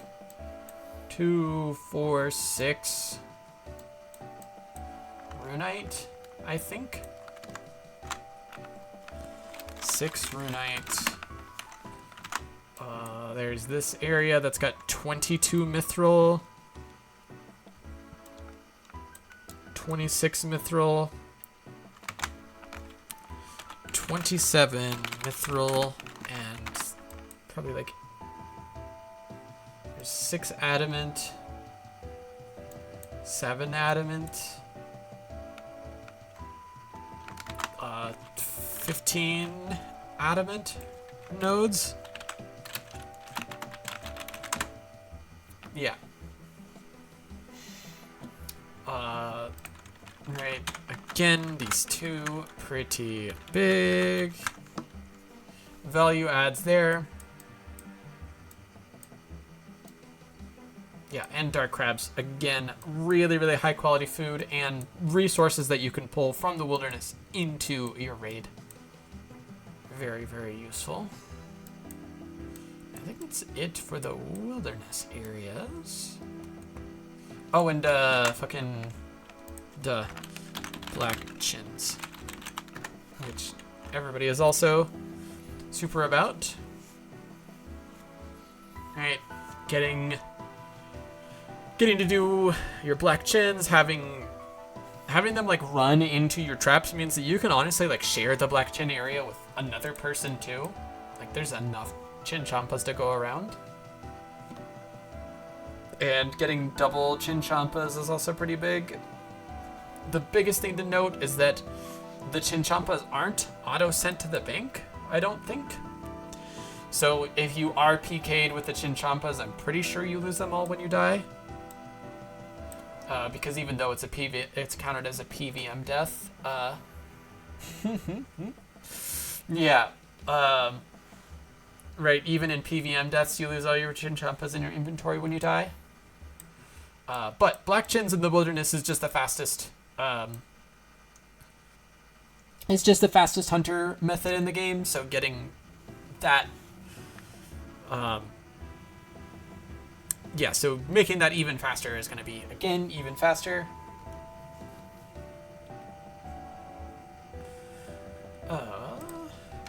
Cool. Yeah, get your food. Take care of yourself. We'll have our little reticus here. No worries. Thank you so much for bringing your love my way. I really do appreciate it. Okay, and then let's go to... Furthermore, we got Hunter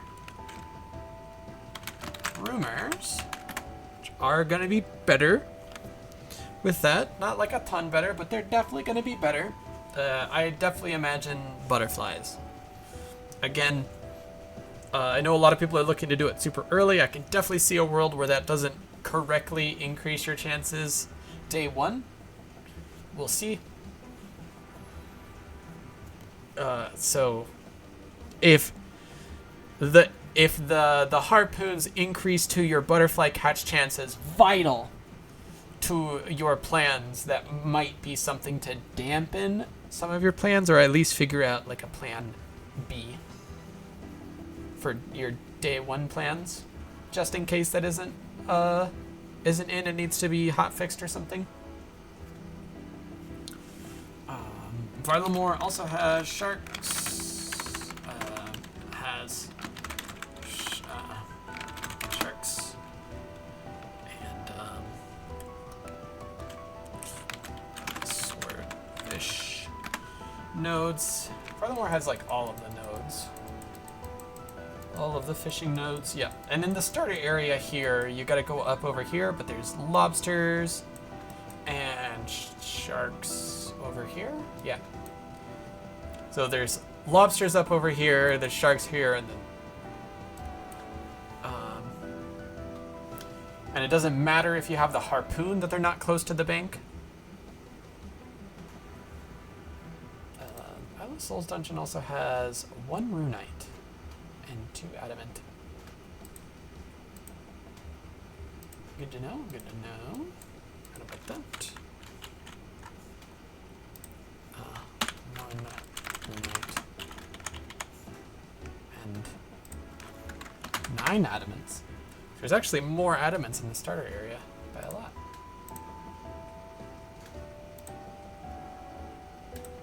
Okay.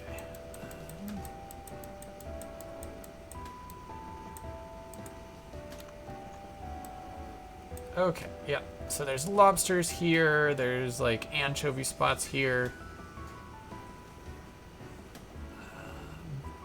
Iron gold over there. Shark, lobster spots here, and there's a teleport right here. There's also the right directly south from the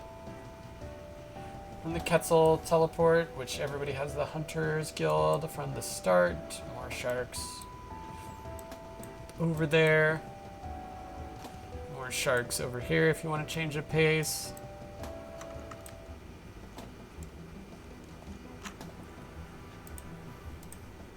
Yeah, so sharks for days. As far as trees, there's teaks,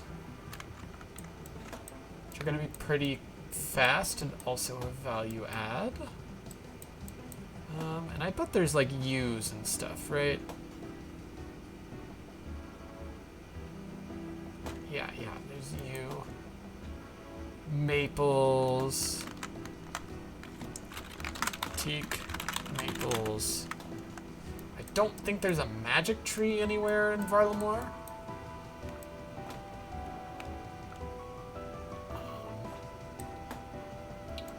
Yeah. Don't think so.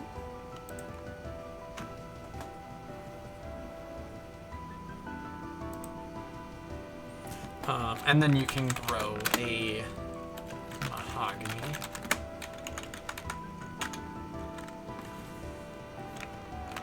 And there's the bone shards, which I imagine mining those faster are going to be pretty nice. There's some...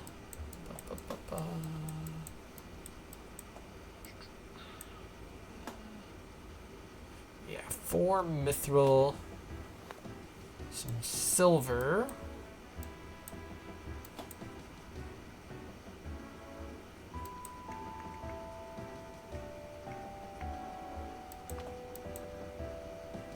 Oh, there is one magic tree. Okay, cool.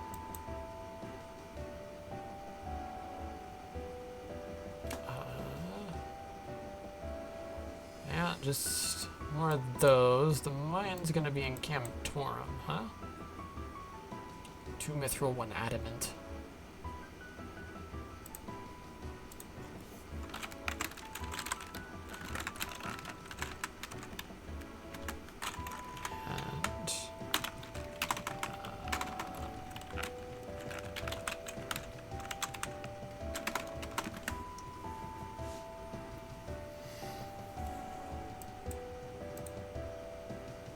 Also to note, for all of the skilling in Varlamore, there is the chance of getting that that like lunar key, which is going to be pretty similar to a crystal key.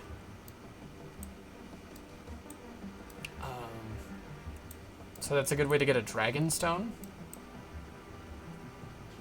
And 4 more mithril. Okay. So a little light on some of these resources, other than sharks.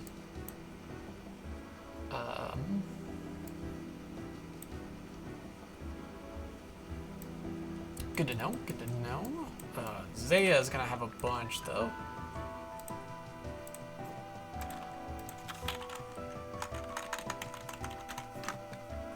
And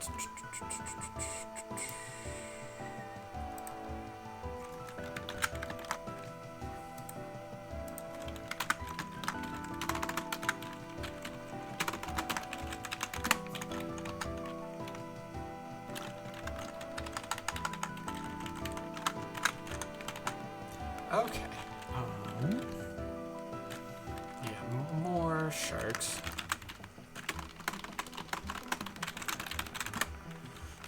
Anglerfish.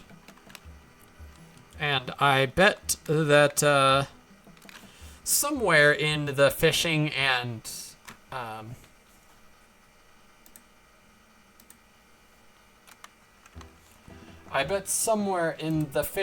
hunter relic that the aerial fishing is going to be buffed. There's definitely magic trees, and I bet some maples.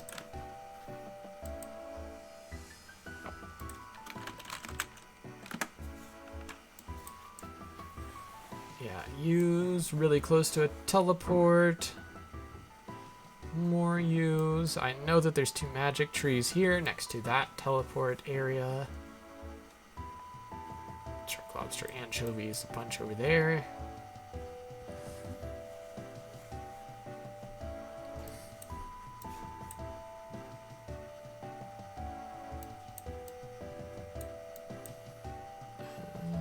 Volcanic sulfur, more magic trees. Mahoganies. Yeah, okay. Maple, mahogany. And the woodcutting guild.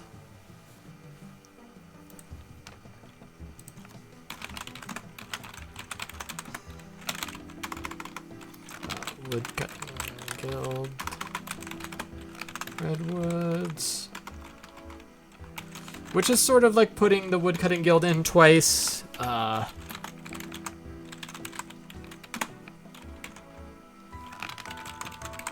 Winter Toad.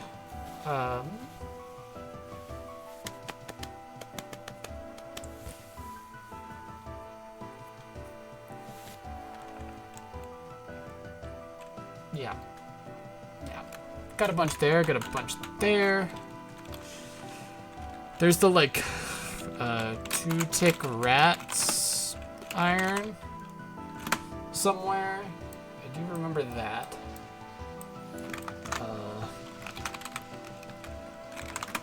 Lovakite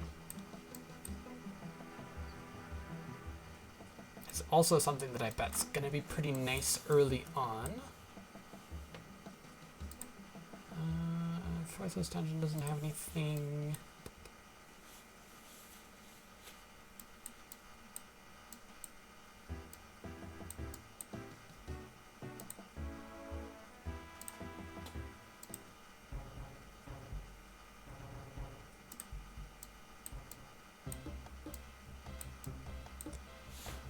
The dense. I have to imagine that mining the Death's Essence faster is gonna be nice.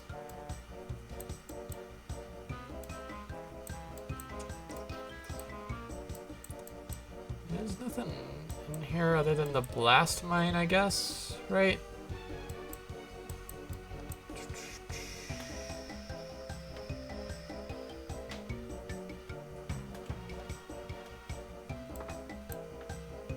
Oh, yep. There it is.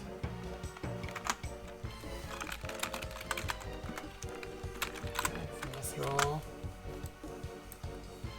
Again, all of these big mithril nodes, I imagine, are going to be pretty nice with that relic. Especially if it's not going to be the most picked relic. You have less competition there. And then one mithril over here, right? Like, whatever.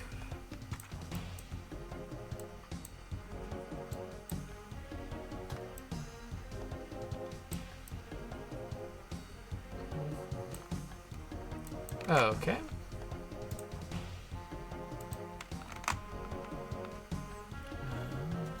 What's next? Wonder what kind of food he's gonna get. I have to imagine that it's gotta be cheese. What area did I forget? Oh, the desert.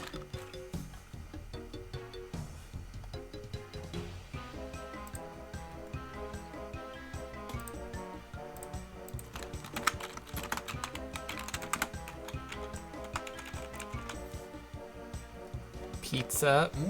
Yeah.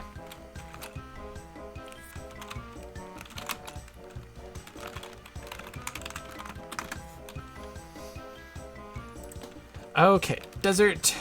We get Temporos.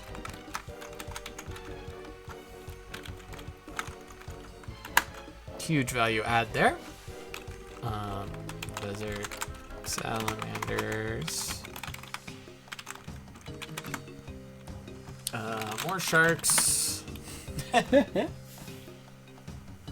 No, they're hunting you do in the desert, right? Crimson swifts, like whatever. Or copper longtails or whatever they're called.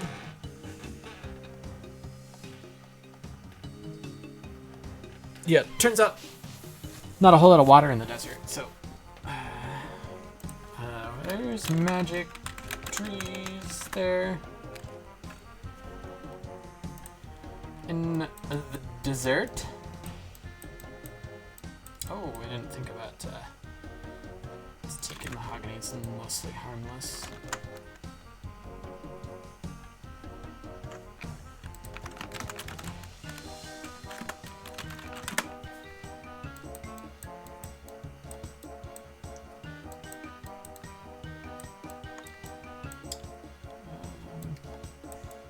Right, there's some teaks in here as well.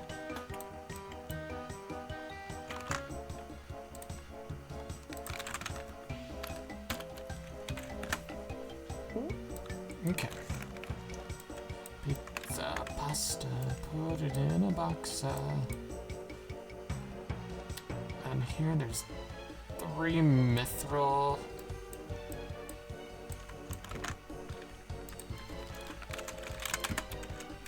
Giant's Foundry. To use those off. I think in the mine down here too, there's a bunch of like adamant or mithril down there. Sandstone. Or slash granite.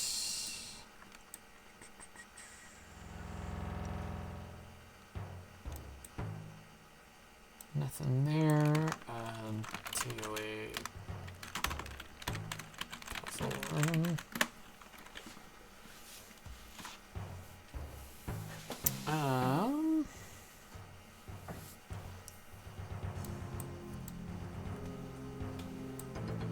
Yeah, where's in the fucking, what's it called? Tourist trap quest?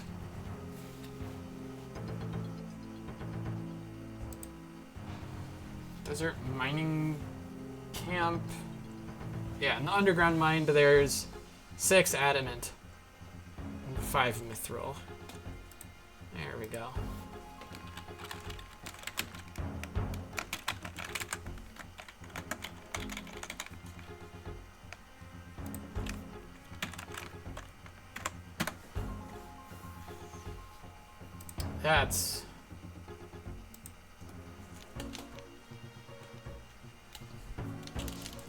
That's one of the weird Leagues things that, like, obviously you'd never go mine mithril in the underground mine that you unlock in the tourist trap quest, but like if they're auto sent to the bank, like whatever, stay there. Doesn't matter that they're off in the middle of nowhere.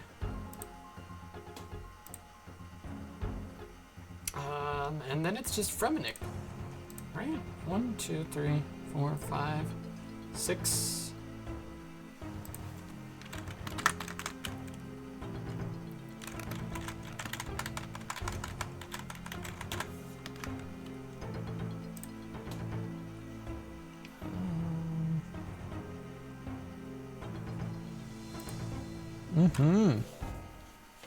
I do seek a VR headset and a video card that will use one of them.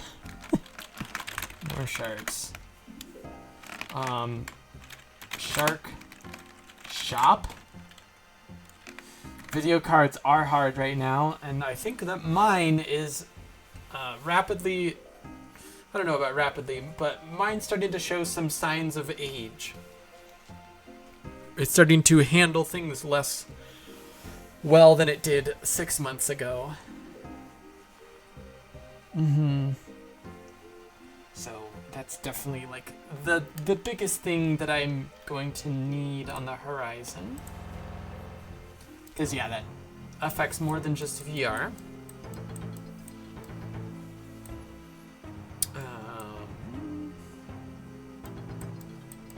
Salts is whatever.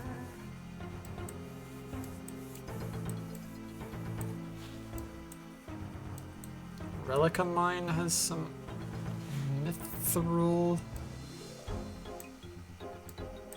Does that Lunar Isle have any thing in its mine?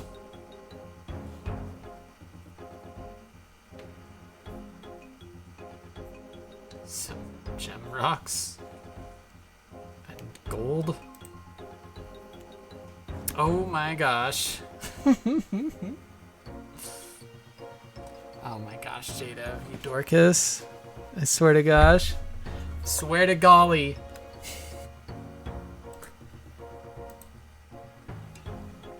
I will take a sip of tea.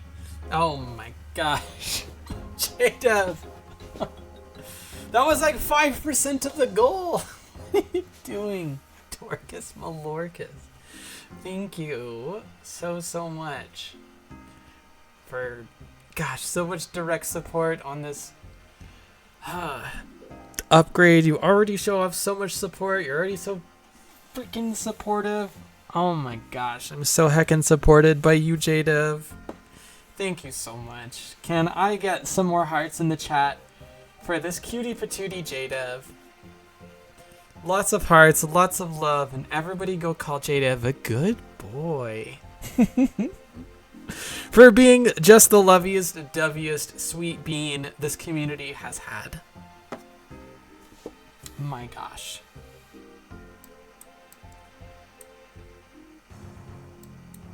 Thank you, thank you. There's no fishing spots in the Lunar Isle, which is pretty interesting. More sharks, more lobsters. Keldagrim.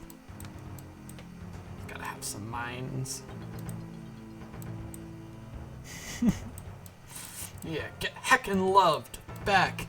How does it feel? How does it feel? Oh my gosh. JDev always makes the shark happy.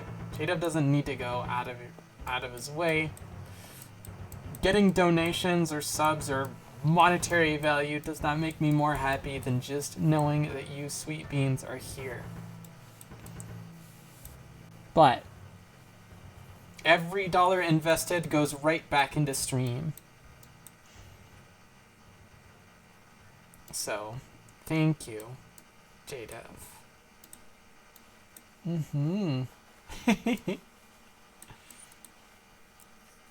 Stream.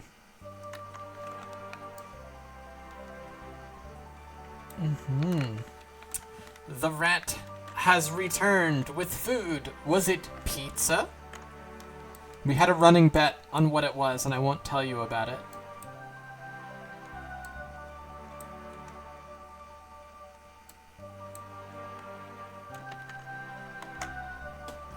Stir fry. Okay, okay. I lost my bet. It's alright, chat. We'll get it done. But that's actually pretty funny because I had fried rice for my dinner. So we're on a similar wavelength.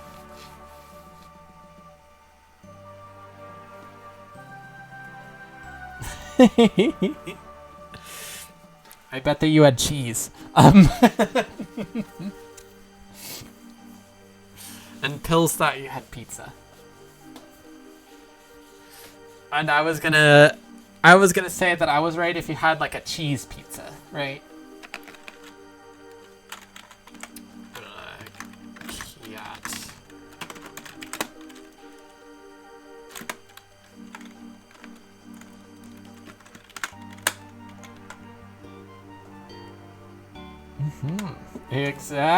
Exactly. Like I said, find a way to just have a bunch of cheese and call it a real food. I thought that could have very much been within your range.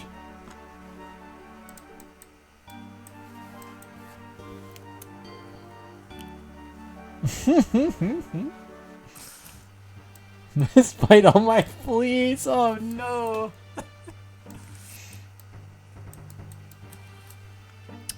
What woodcutting stuff happens in Fremennik, huh? Not a lot, right? Right? There's none in Weiss. There's just regular trees and Nada's not. I guess there's like the Arctic trees or whatever, but like whatever. There's nothing in the Lunar Isle. Yeah, rip.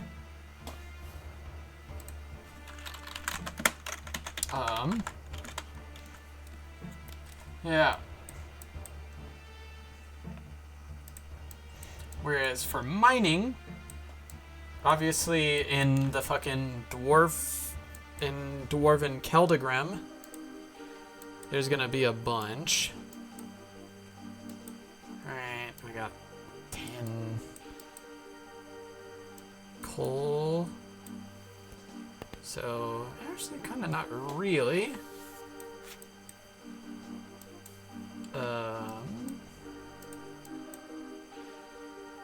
Yeah, 2 2 mithril there. There's like whatever, it's there, but it's more technically, it's definitely not like a pull. So I guess it's just the Yatizo mine.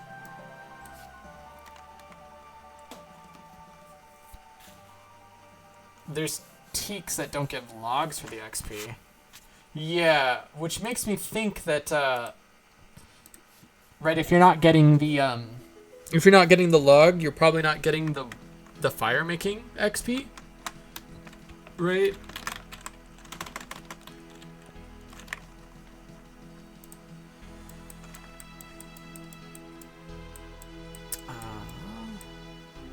But here in the Yatizo mine, there's 15 mithril and 11 adamant. You just have to tank trolls.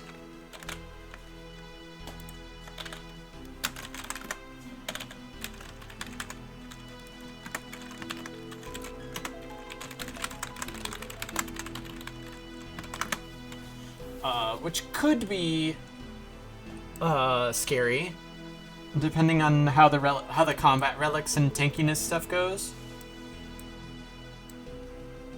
But that's a lot, right? That's like the wilderness area level of mining, and it might be just as dangerous. Thank you, thank you.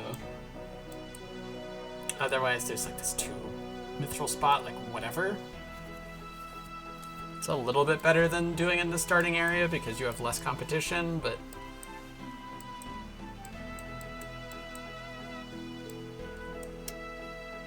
yeah, I think that's the game. All right, I hit there. There's nothing in the lunar mine. Fossil Island.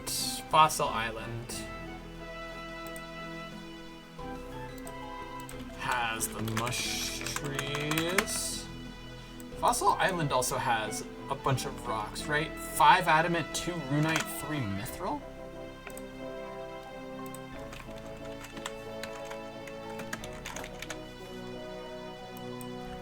Five Addy, so 13, 14 adamant, 3 mithril.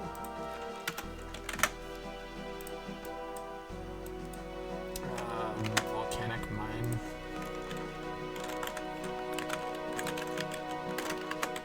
It's like a hard maybe. I don't think the smithing helps you with any, but just having a good pickaxe probably helps at the volcanic mine.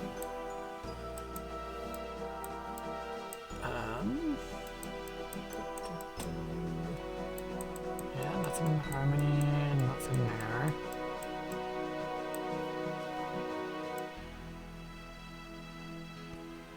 Okay. So I think that's the final, tally here. As far as what fun stuff there is at your different areas with all 3 of the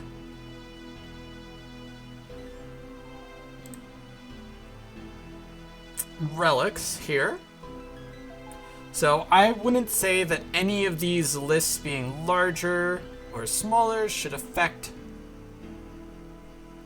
your ability, affects which ones you should pick, but I definitely do want to get people thinking about what they would do in the areas to pick which areas they want to do the content in. Yeah. So starter area is gonna have everything you need for here. Pretty much everything else is like whatever as far as getting more fish, other than dark crabs and temporos in my mind. Yeah, getting some different trees for variety could be good in your axe regions, but you don't really need a whole lot outside of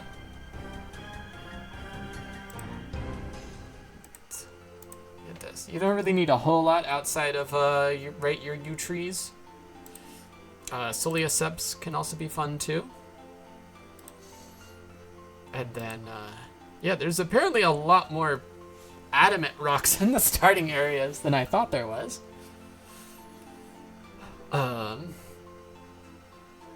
But yeah, to sort of wrap up my thoughts here, I would say that the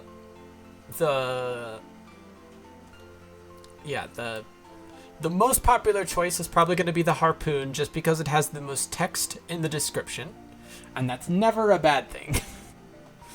Right? Just picking the relic that literally does the most stuff is gonna be pretty nice.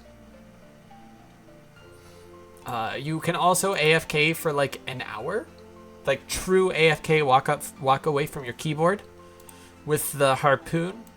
You can also do it with the pickaxe. The harpoon, you're getting Karambwans. The pickaxe, you're getting pure essence, which is significantly less useful. But if you're taking the pickaxe, that's an important thing to note. Also a nice thing to do when you are pulling up and looking at the task list and trying to figure out what your next day of tasks are going to be, while still getting some XP. The gem rocks in Karamja are a pretty good value add for sort of like day 2, day 3 into the leagues. After you have decided to go get a gout tuber, get the medium diary. But yeah, pure essence less useful.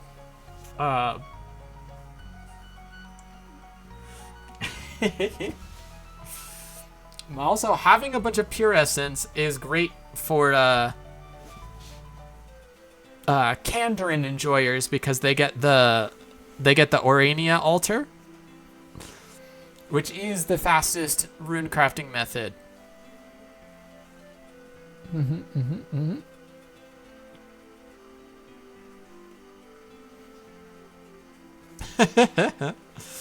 Yep, Guardians of the Rift for 3 days straight. Sounds about right. Yep. For all you desert fans. Yeah, because Guardians of the Rift, despite the minigame being in a starter region, the quest start is in the desert. So it was previously locked behind the desert.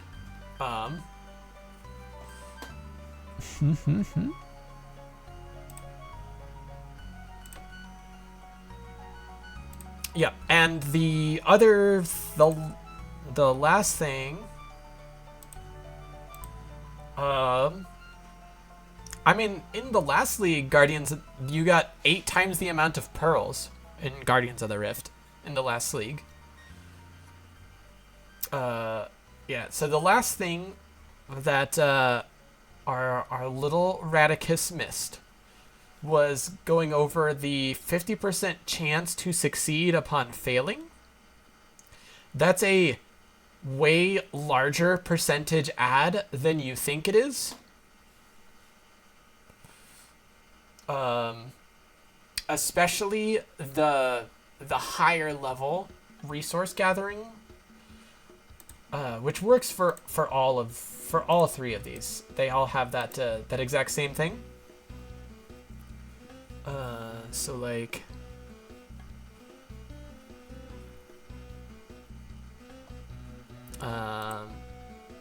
here was with that 50% increased chance on success, XP per hour when level 99.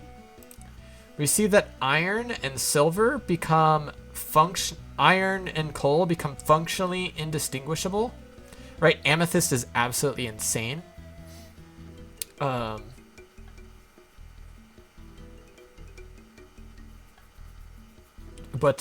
right, like mithril, adamant, rune, the higher level, the resource node, the higher chance of failure you have. So getting a 50% chance that every failure is a success, right? The more that you can flip that coin, the better it is. So I really do believe that due to the failure reduction, that the meta for training the skill that you have chosen this relic in is going to be doing the highest level node that you possibly can. Rather than like, so like for example, with the power miner relic, you actually want to like leave the iron rocks for the plebeians who need to power mine iron in order to increase their level. And you're going to be power mining the shit out of like adamant and mithril rocks. Which is also nice because that gives you higher level bars that are auto set into your bank that you can then turn into plate bodies, right? To really accelerate your smithing training and turn one of the slowest skills into one of the faster skills for you. And then otherwise, all of the relics are basically the same. I think that these were very specifically made, and I feel like, a lot of, like, the first 2 or 3 relic tiers are going to be in this similar vein of kind of doing the same thing, just in more granular ways. But otherwise, the, like, gameplay mechanics are going to be pretty similar to give people a chance to, like, not have as much buyer's remorse in the early parts of the league and give them more time to really think about what they want before they make these, like, giant gameplay changing decisions.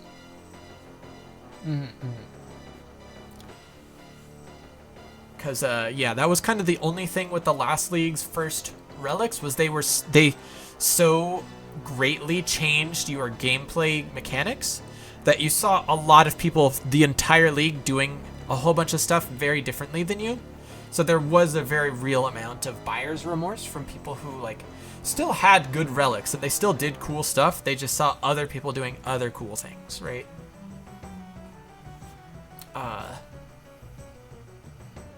I want to keep an eye on the Echo Axis fletching arrow shafts.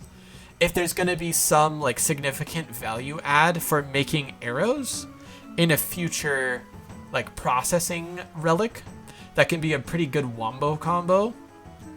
And that's where I would put, like, an equilibrium relic.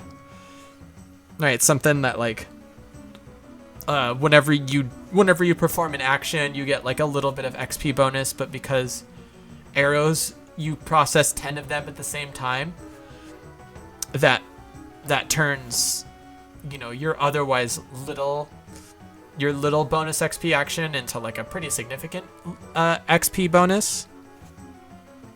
So we'll see. So that was my 2.5 hour breakdown over a 30-second preview.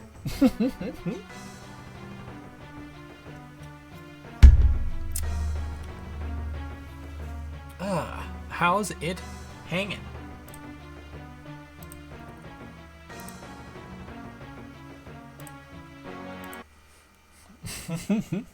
Content baby.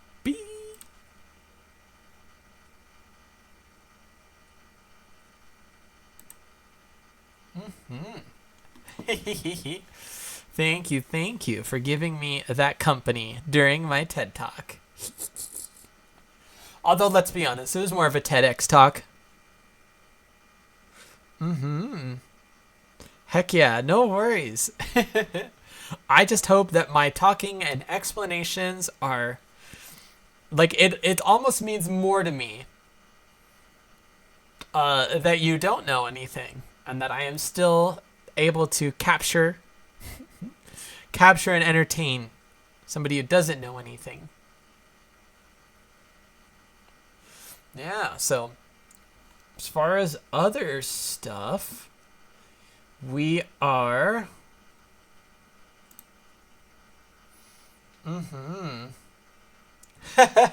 so TED Talk in a good way. I'll take it. So the last thing here. Oh, that we didn't get to see the whole advent calendar, huh?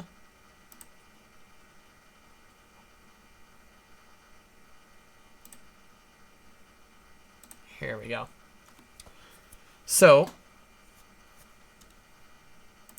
the only real thing, so the biggest piece of speculation that I can honestly give here, right, is we've got 1, 2, 3, 4, 5, 6, 7, 8, 9, 10, 11, 12, 13, 14.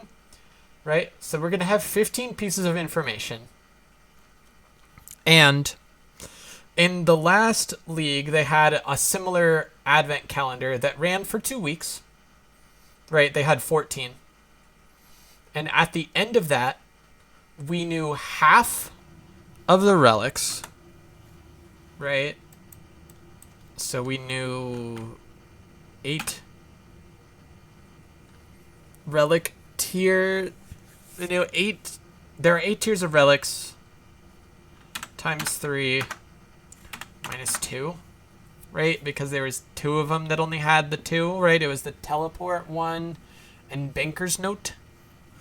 Fire Sale that had 2 choices. Yeah, so there's 22 relics.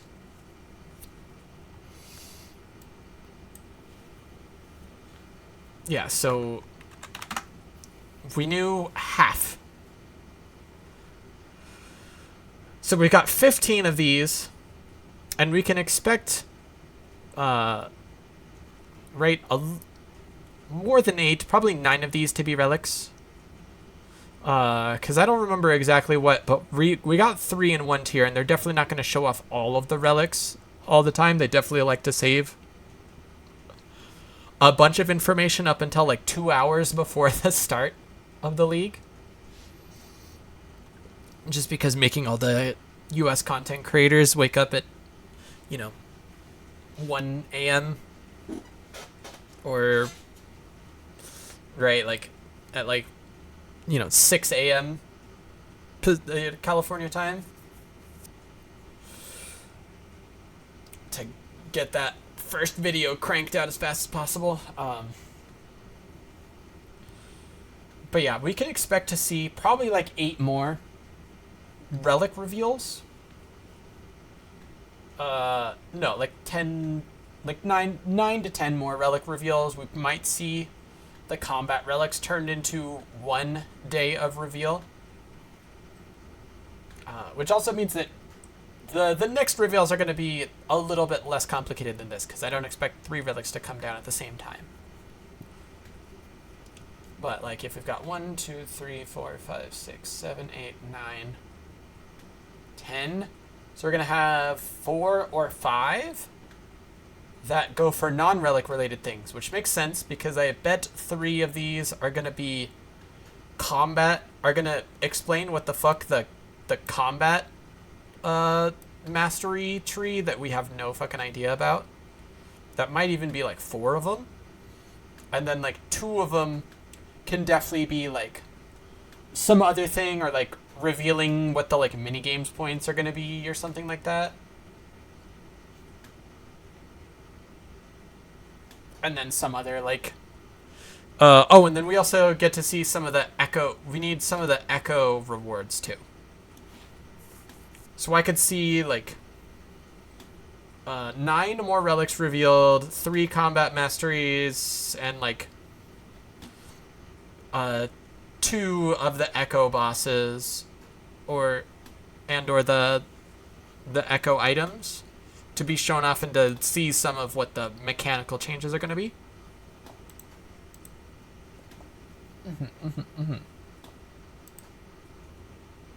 So that's what to expect over the next course of these advent calendar times for Leagues #content.